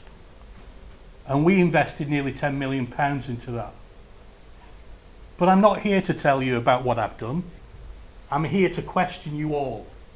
To start questioning some of the values that you've got, some of the ideas that you think you have, and actually give you some facts that might surprise you in every single decision you make. Whether that's a decision about your art, whether that's a decision about what you do in life, or whether that's a decision about where you bought your knickers from. Because every single one of you in this building is actually today buying product that is damaging the earth. And society in the UK is making it worse, exponentially, every single day. And that's the challenge. The challenge is education, to be able to give you the values to understand what's happening and why it's happening, and to start a crusade to actually start questioning those values. So who are we? We're English Fine Cottons. We're the only spinner in the UK. Oh, and this is nice, it keeps moving. We're in the Victorian Mill in Duckingfield, which is 7 miles away from here, and we spin cotton. What's the cultural significance of that? Well, it's actually the wealth of the country. The UK in 1900, 80% of all cotton product in the world was spun, woven, knitted or produced within inside 25 miles of Manchester. There wasn't a cotton spinner or a textile industry for cotton for 25 years when we opened up in 2017. The big question that I want to ask you today is the UK consumer ready to support ethical trade? Is it ready for the green revolution? Is it ready to be responsible for its actions and its decisions? I'm going to highlight what it actually means to be a local, honest and transparent manufacturer of what I would determine to be essential goods. When we started our campaign, there was a university report done in Manchester University called Sustainability in the Mundane Industries. Now, I know Professor Carroll very well, and he put the mundane industries to get me annoyed. So I came to rebuke the statement that it's not possible in Western society to have mundane industries of textile production, apparel, and actual fact, agriculture and horticulture. I countered the argument by saying they were essential to a modern day society, that we are able to clothe ourselves. We are able to feed ourselves. Because to do that is the responsible way of protecting our planet.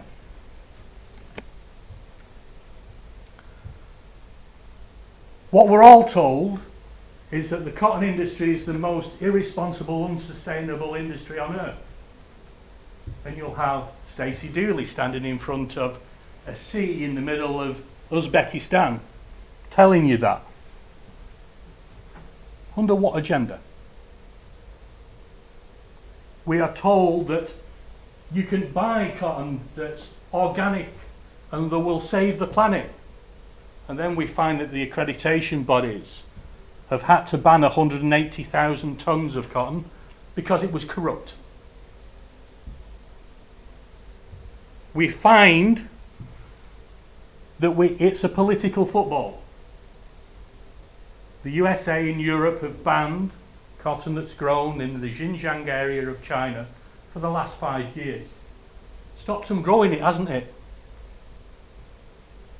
Where's all that cotton gone? Is it into a big hole in the ground? The truthful fact is that they've grown more. The fact is that cotton is entering the grey market, and the truthful fact is it's still entering into the European and American markets. It's actually forming corruption. The biggest issue of all is the overproduction and overconsumption of you. Every single one of you, including me. That's the biggest issue. That's what's damaging the economy. That's what's damaging the planet, and that's what's damaging the earth. There are reports that have said that the amount of GDP per head spent on apparel 15 years ago is the same as it was today, but we're buying 4 times the amount of garments. How? If a t-shirt cost you £10 in 1980, it costs you £3 today. How? Hasn't the standard of living in Bangladesh, India, China, stop me when you want me to stop, Indonesia, Malawi, Mozambique, Haiti, tell me when you want me to stop. All these countries have had an increasing population and have had inflation and their standard of living has improved. So how the hell has your t-shirt gone down in price? Why haven't you ever said how?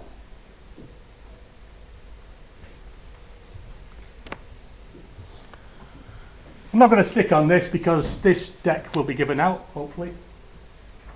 But don't believe the label. There's an agenda behind it. Whether the accreditation body is BCI, which is Better Cushion Initiative, whether it's GOTS, which is the Global Organic Technical Standards, read behind the headlines. So when you go to the high street retailer that says, this cotton is fantastic, I'm going to name one. John Lewis. John Lewis has put a statement in place that all of their cotton is coming from BCI. Look on your website tonight for a cotton towel and look at the product reference. It will state, this cotton towel is from BCI, but BCI trades on something called a mass balance system. So the towel you're actually buying might not be BCI. So why are you saying it on the front page? I call it bullshit.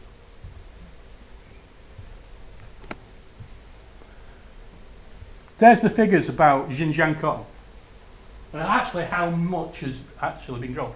And China's not a small grower of cotton, it's the world's largest. So do you know, with all these satellites that are going around that are spying on China, surely they're going to be saying, where's all this bloody cotton going? That's the word. Cost. It's going into the garment you're buying. And you're complicit with it. And so am I. So's my wife. And so is every single person that's living in this community. If you look at the trading figures of retailers, who are the retailers that are doing well? Fast fashion. Got quite a few of them based in Manchester.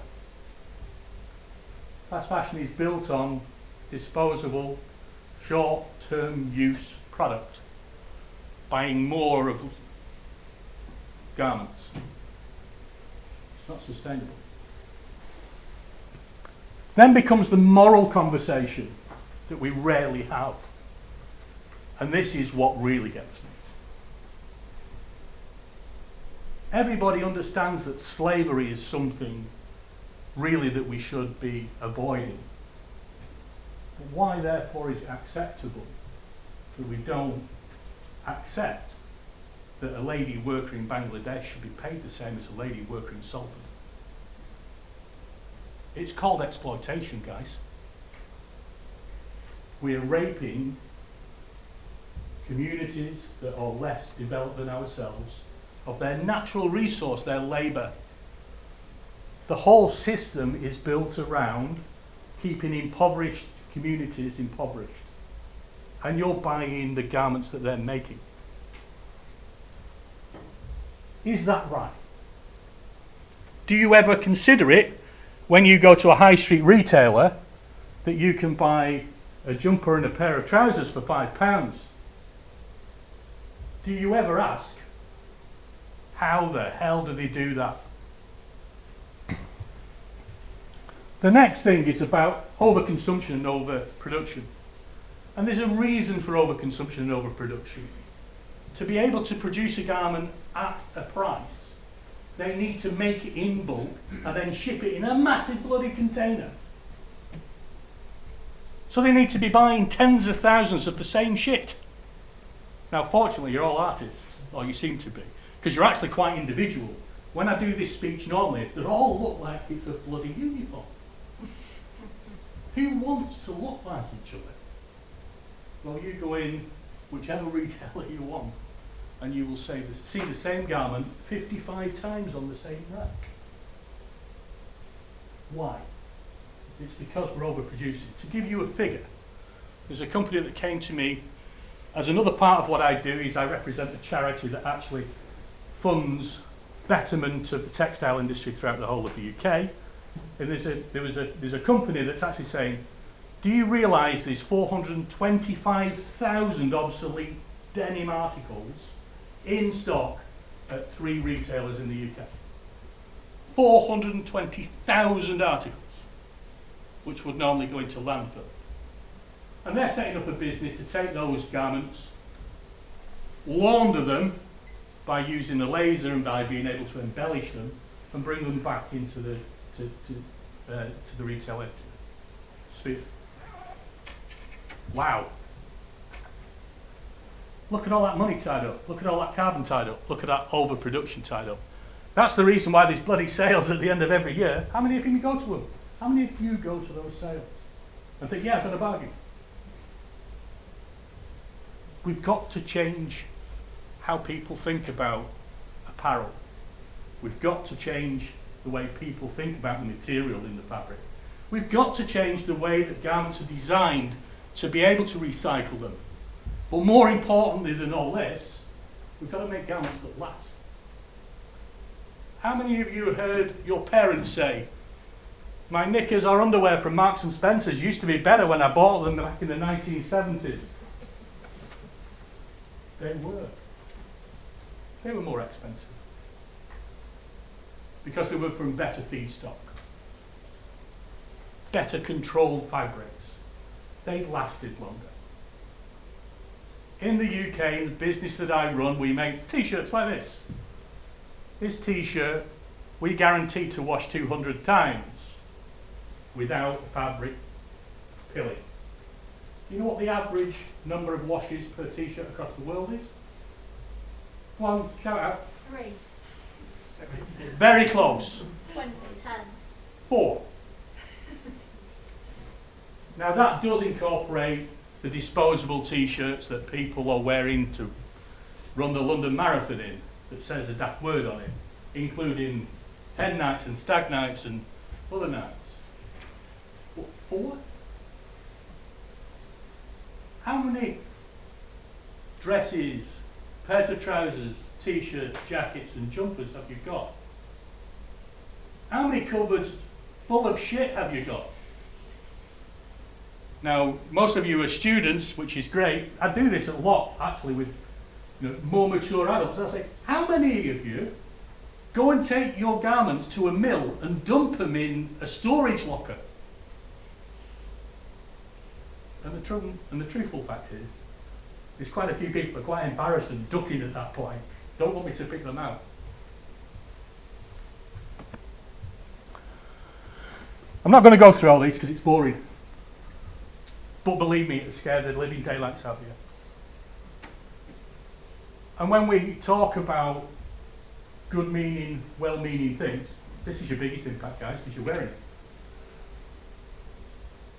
You're all wearing it. Today, coming to a green symposium. Isn't that ironic? So I'll tell you your biggest impact throughout the whole of your life. Choose your garments correctly. Look at the label. Make the decisions right. And I believe that there's some fashion students here, I hope there is anyway. Design it right. Look at total life cost. Look at making something that adds value to the owner, so the owner actually puts their own energy in. And I shouldn't be walking away from this microphone, should I? And these are really the principles. We've got to be looking at circularity, not using endless amounts of utility. Now notice I'm not saying don't use fossil fuels, because actually We've used fossil fuels to manufacture synthetic materials. There's nothing wrong with it. But reuse it. Make it last. Why do we want to recycle cotton that takes more utility, more power, more energy, more human energy than it takes to actually grow it? If it's biodegradable, put it in landfill. But what we're actually doing is we're talking about recycling cotton, and this is great, it's fantastic, and we'll build these massive great big factories to do it. It's just not sensible. Because it's bullshit added to it. What you've got to be doing is you've got to get that connection between the product and the consumer. Only where you have that product. There is a bioscience business called Oritane. It's a bioscience business that originated out of Wellington University as well as the Imperial College London. And they worked out that any natural material, or actually anybody from an environment, takes the nutrients and the minerals of the environment that they live within. I suppose it's a bit the same that the police can cut your hair and tell you that you've had 3 splits in the weekend. But actually what they can do is they can say, this cotton was grown in Queensland. The Queensland earth is rich in potassium. And look at this cotton, when we analyse it, it's got 83% more potassium than anywhere else. Just a random chemical that I was using. So they can identify today any garment and they can tell you where it originated. They can give complete transparency to every single cotton garment today. Why hasn't one retailer taken them up on that offer? What I'm appealing to is the designers, the inspired people that design and create and empower people's passion to look deeper.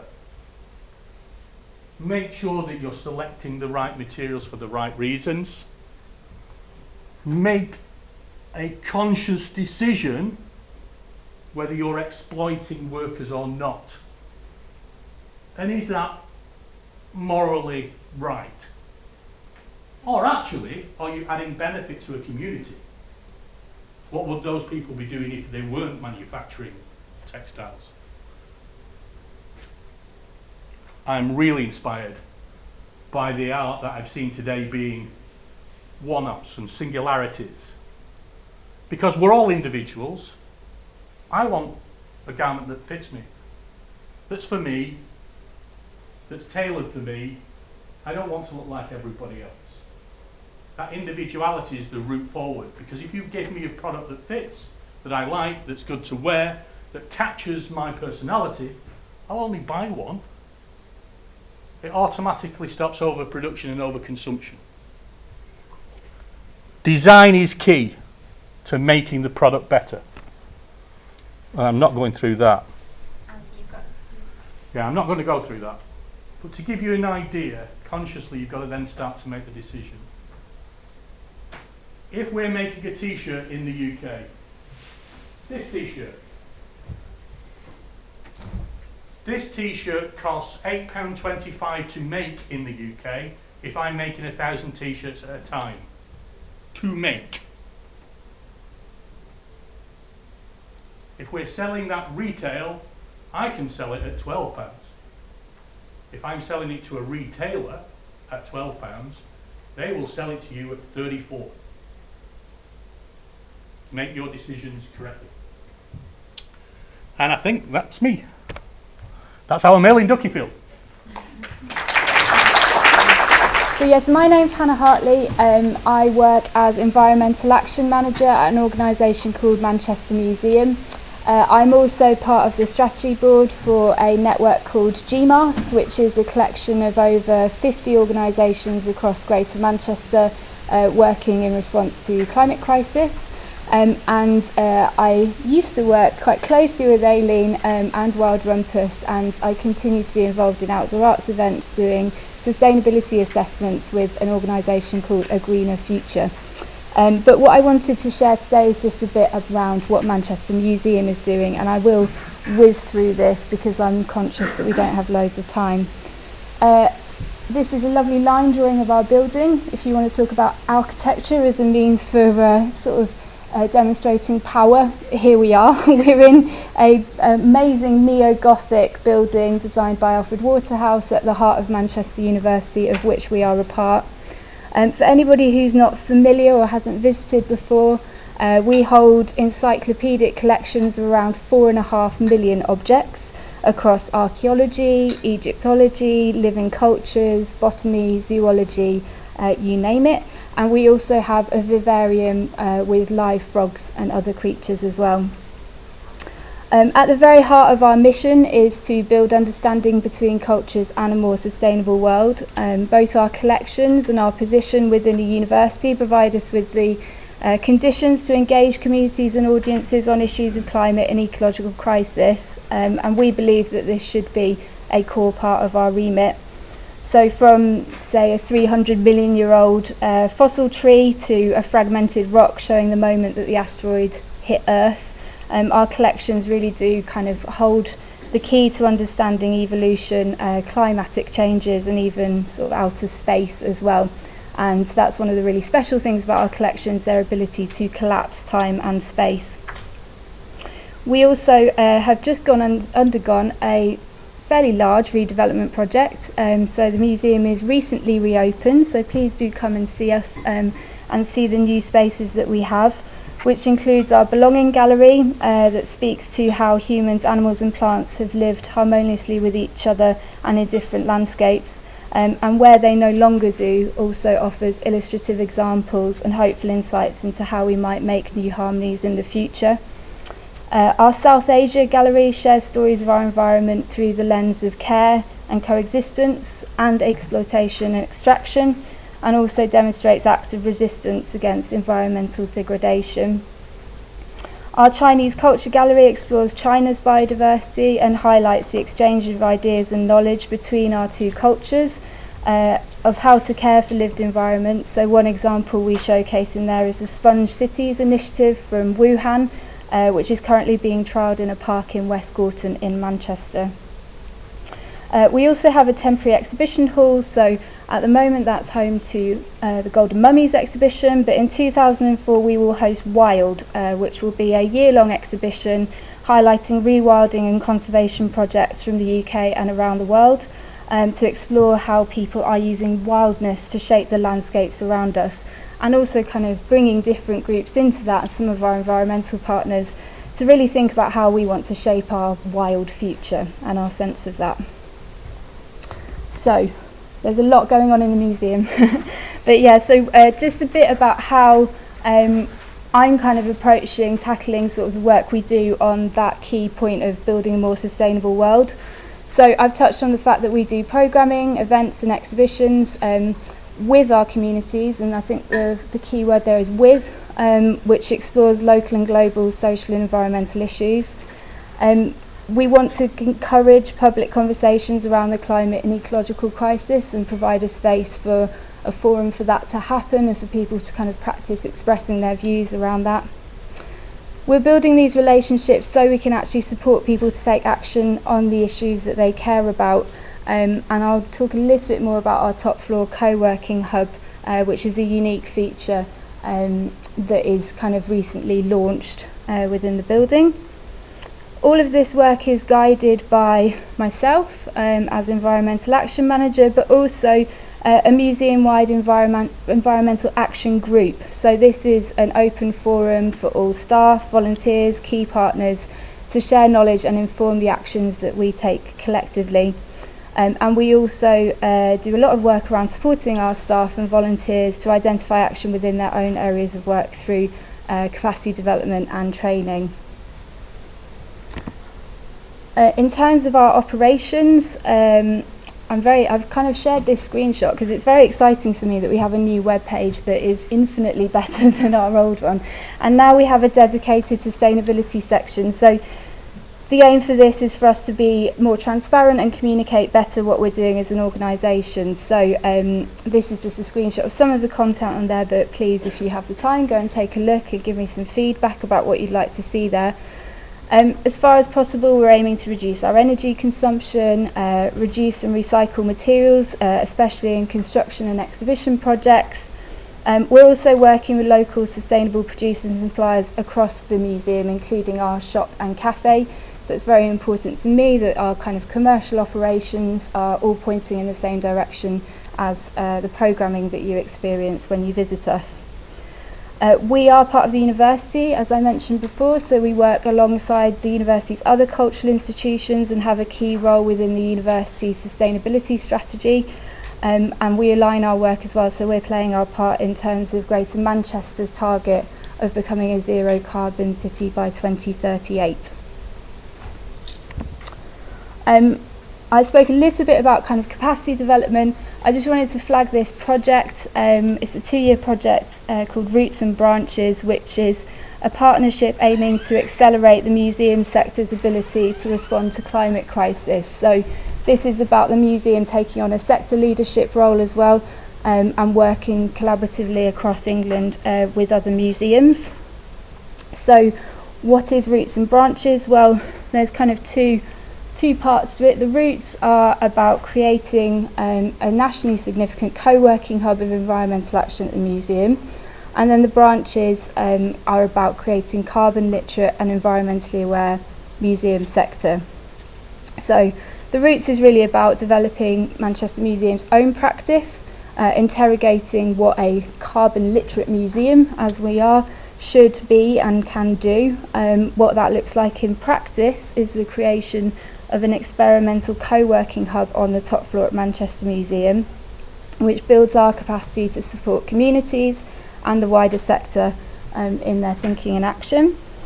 The Branches has been realised through our partnership with the Carbon Literacy Project and Museum Development England to create a sector-specific carbon literacy toolkit. So this is being cascaded out across the sector, and we have a target that we're going to deliver this to over 1,500 museum staff and volunteers across England. Okay, so I've talked a bit about environmental hub, I've managed top floor. This is what it looks like.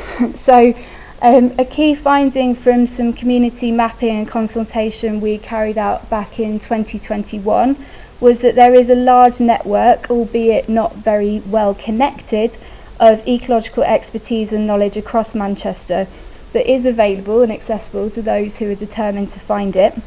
And one of the recommendations arising from our conversation with some of these groups was that the museum could potentially play quite a critical role in supporting groups and becoming a place for others to seek information and connection.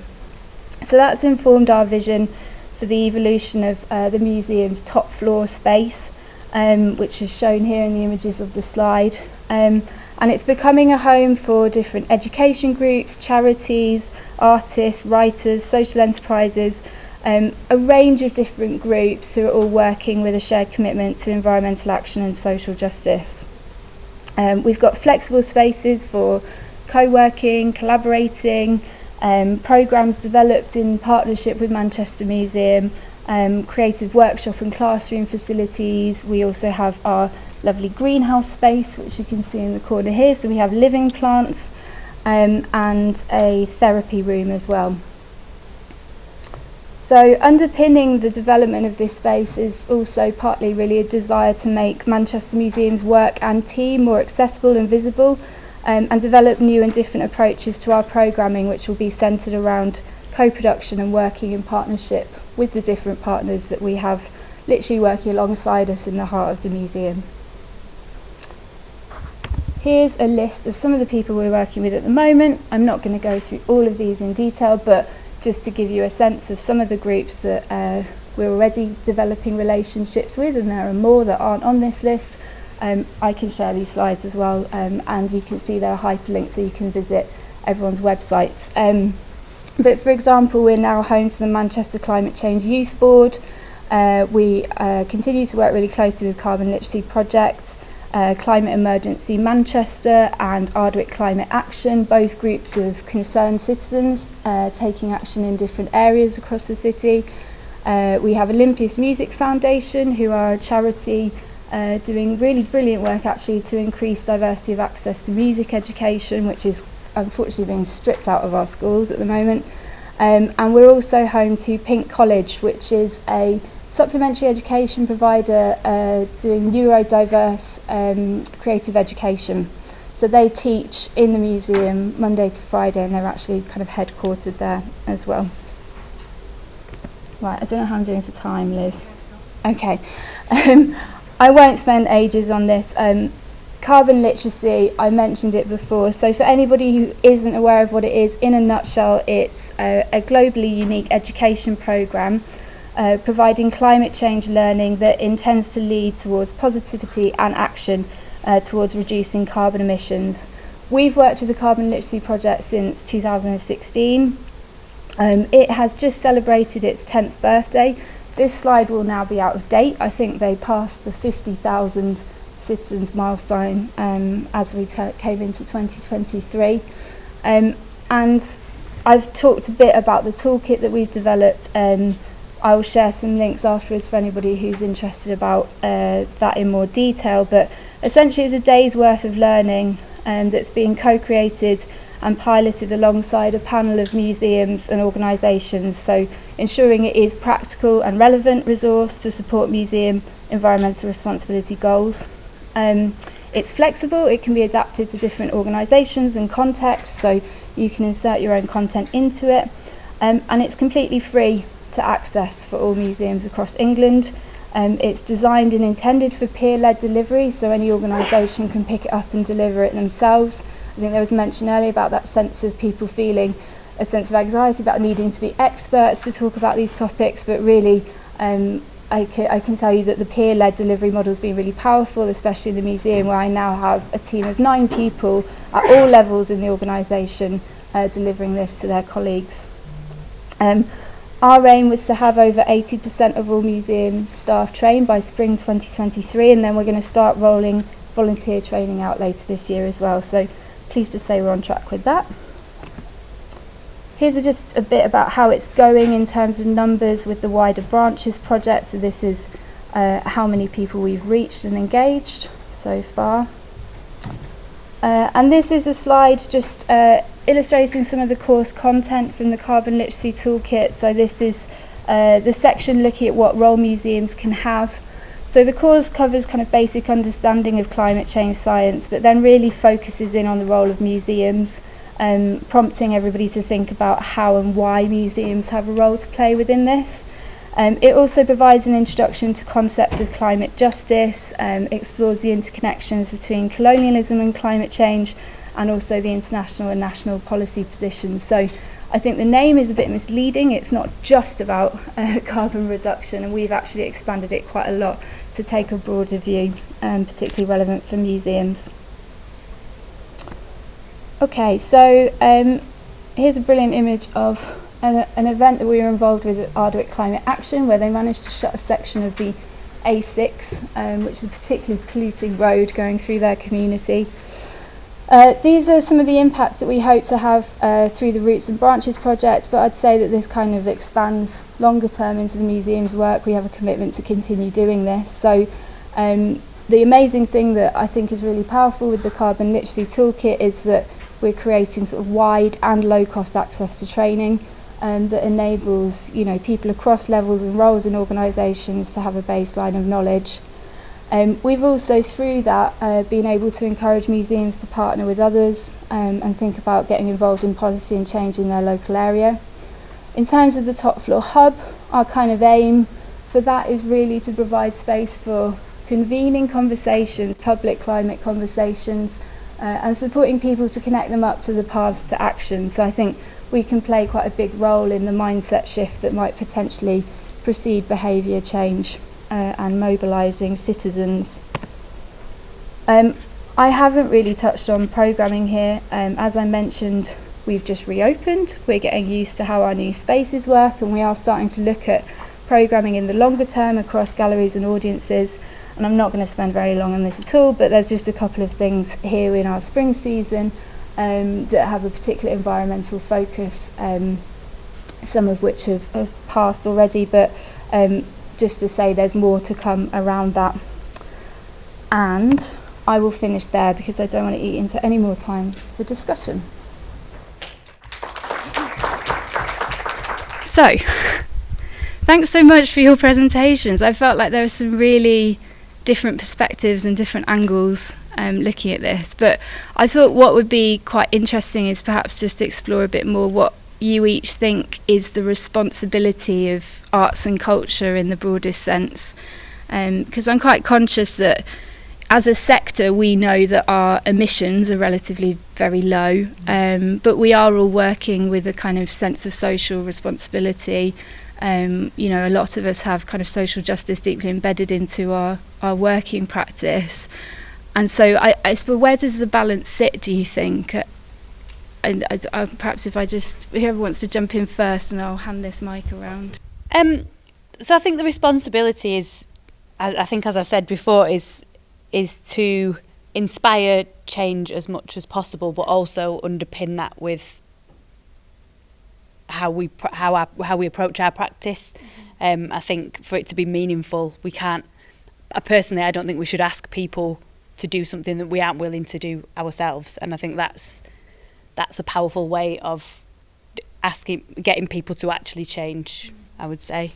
I think we have to be aware that not everyone is interested in the cultural space. Not everyone comes to museums or galleries. Not everyone engages with the work that we do. So I think our responsibility sits with how we do our work. So thinking about, like, obviously we don't fly artists into the gallery. We don't use vinyl in the gallery anymore. We reuse our frames and we print to fit the frames that we have. So as an organization, we can think about how we are trying to minimize our impact, and we can think about how we shape programs or how we work with particular artists. But I think we have to be really realistic about how far our impact can reach, because if we think about the populations of the cities that we are based in, we think about the number of people that we engage with meaningfully, that's tiny. So I think art has a space in this conversation, absolutely, in terms of documenting and sharing the work that's being done. But I think that always has to be in partnership. It always has to be in collaboration within the art sector, but absolutely beyond the art sector as well. I'd say walk the walk rather than just talking the talk.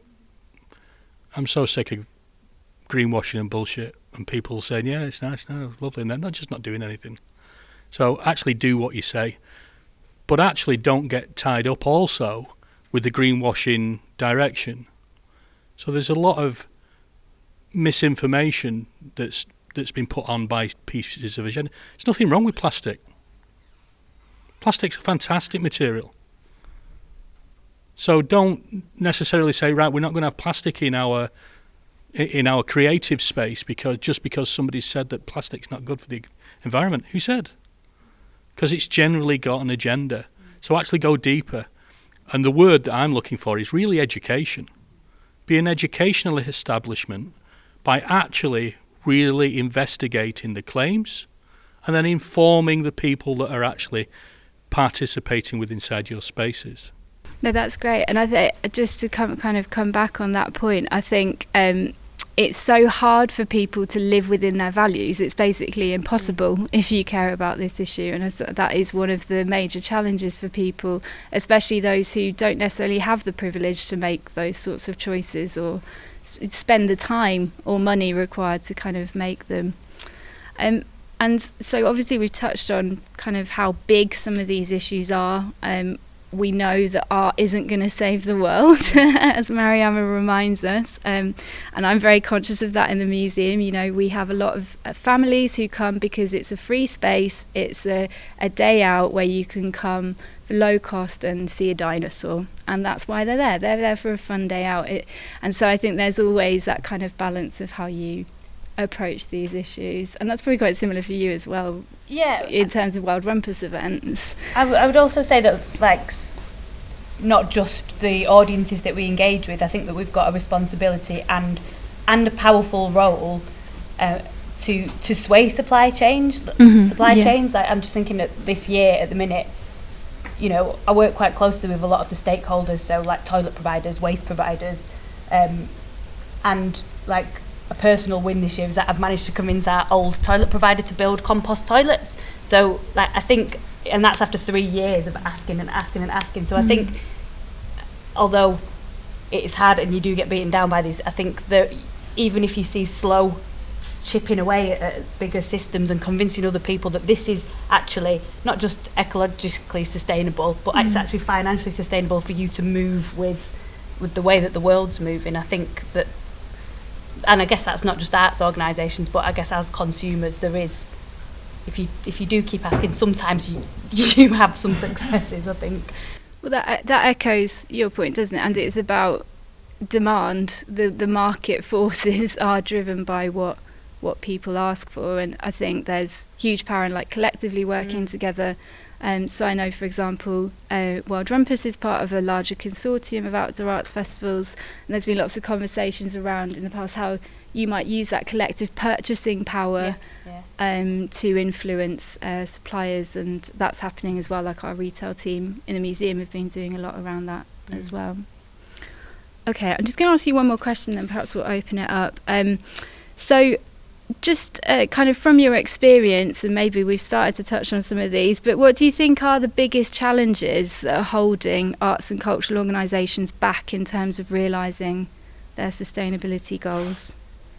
I think it's probably time, combination of time, capacity and money, because I think there are a lot of really great resources being generated, and a lot of them are free. There's a lot of free accessible stuff with like all of the information. Like I've kind of just been interested and read stuff myself, so like this information is out there if you are interested, but it's having the budget to allow either somebody to have sustainability as their full-time job within an organisation, or if you're a freelancer, being able to build in the time to research and then build in the extra money into budgets that more sustainable options often cost. I'd say those are the main barriers. Yeah, I think I definitely agree with that as well. Like, despite working in an organisation, a lot of the work that we do is self-initiated.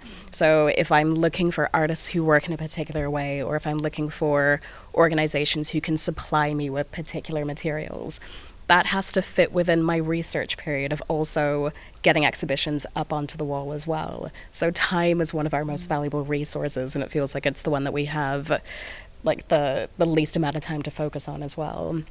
I think it's also difficult because the idea of climate crisis is overwhelming and underwhelming, and it's hard to get people to care about it, and it's hard to see that the changes that you're making are absolutely worth the time that you're putting into it, because a lot of the time change can be invisible or it can be really slow. And if you're working within a funding period of a few months or a few years, you have to see if you're able to make that change within that time frame. And that can be really difficult. And some of these things have to be long term. And if you're in a role for a few years, you might not necessarily be able to get to that end point. It's about having that really embedded within an organization. Money. Doing it right costs more money. Because I don't know anybody in any society anywhere on earth that wants to do it badly to damage their neighbour, their family, their environment. So why do they? It's because of money. So once you get that concept that saving the planet is going to cost money, you've then got to come back and start saying, but we haven't got enough of it. And people really are, in particular in this economic climate, are really struggling with that. So every day, what everybody should be saying is, I want to do something better today. Because every single marathon starts with the first step.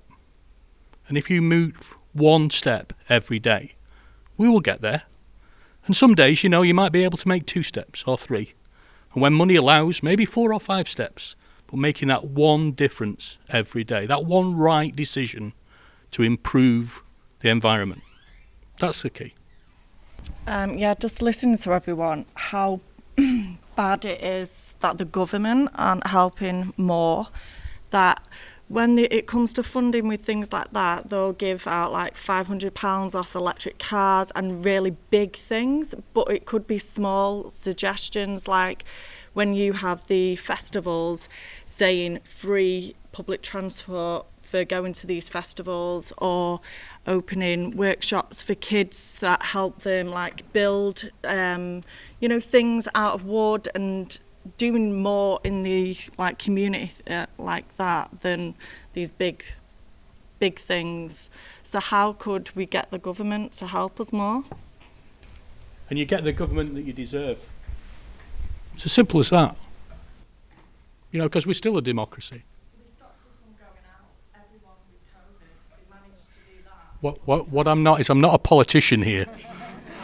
You know, you said, how do we change politics, basically? Change politics by having a voice. Change politics by influence.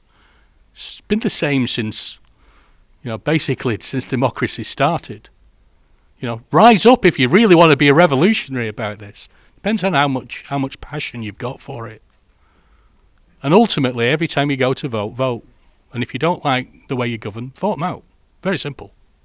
So there's a network of festival organisers called Vision 2025, and their sort of other organisation called the Green Events are currently working on a green event code. So this has come out of talk in the industry that as part of licensing agreements, that in the same way that you have to get agreements from police and fire and health and safety to put on an event, that environmental responsibility will be part of that licensing process. So basically what's happening is that we as an industry are trying to write our own code of best practice in consultation with local authorities, so that we know that when they do start to enforce these things, we have been part of that process as well. And actually what's interesting is that a lot of local authorities are coming back to us and are saying, basically, this is great that you're doing this because we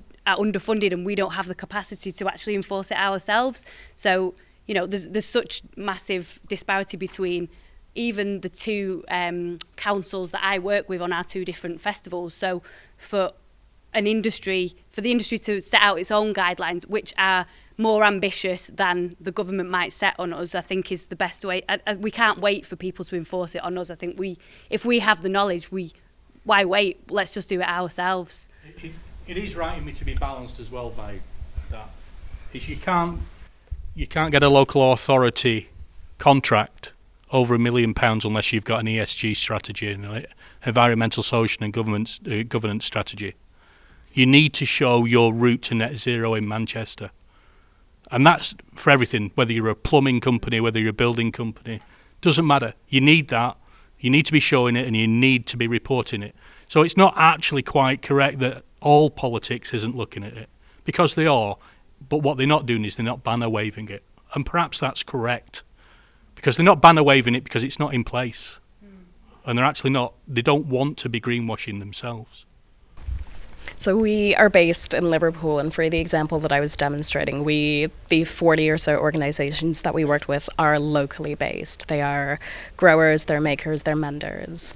But we also, for example, had that project in Kenya, and so we had that exhibition in the gallery at the same time.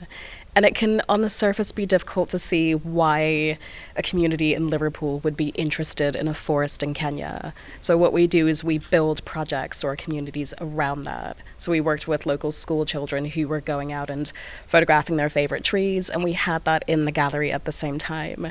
So it's a way of saying, like, how can you see into someone else's world, or how can you see into someone else's experiences? I'm clearly biased because I'm a photography curator, but I think photography is the best medium for doing that. You're able to take a photograph at the speed of life and you're able to share it with someone else, and you can build empathy through photography in a way that I think is kind of unrivaled. But you do have to make an effort to say to someone, your experiences are important, and that means that other people's experiences are as well, whether you've been to that part of the world, whether you've been a part of that community or not. And it's this way of trying to make sure that we are all doing our best for people who aren't maybe able to do it for themselves. I think particularly with climate change, we know that this is not happening at the same speed for everyone. So if we're looking at images of people in these typical images of, you know, despair and despondency, they have something to teach us because that will be our future. So if they're able to tell us the actions that they're taking or the consequences that they're facing, we advocate for them now in their present because that is our future as well. Well, last night on the BBC News, it showed that we're already at 1.5 degrees above And actually then it showed graphs about the amount of biodiversity loss and the amount of death of species that when it went to 2 to 3 to 4. Interestingly, if you looked at where the UK was, it actually only really started impacting us at 4, so why don't we just not worry about it? So that gives you the answer, because you can't morally sit here and not do something about something that's damaging the earth. Now, the way that you can go about balancing globalisation and localisation is have the same values across the globe. And then it will naturally find a balance. I've not stood up here and said that there's something wrong with globalisation of fashion manufacturing. There isn't. Works very well. But the balance is too much in one direction at the present moment. And people have stopped looking at quality, longevity, and making things last. Uniqueness. That balance needs to be readjusted. And it can only get readjusted by adding the same values into the product and the design. I guess just that the way we operate, I'm quite interested. Like I talked about Timber Festival before, I'm kind of interested in pushing that into quite a hyper local project.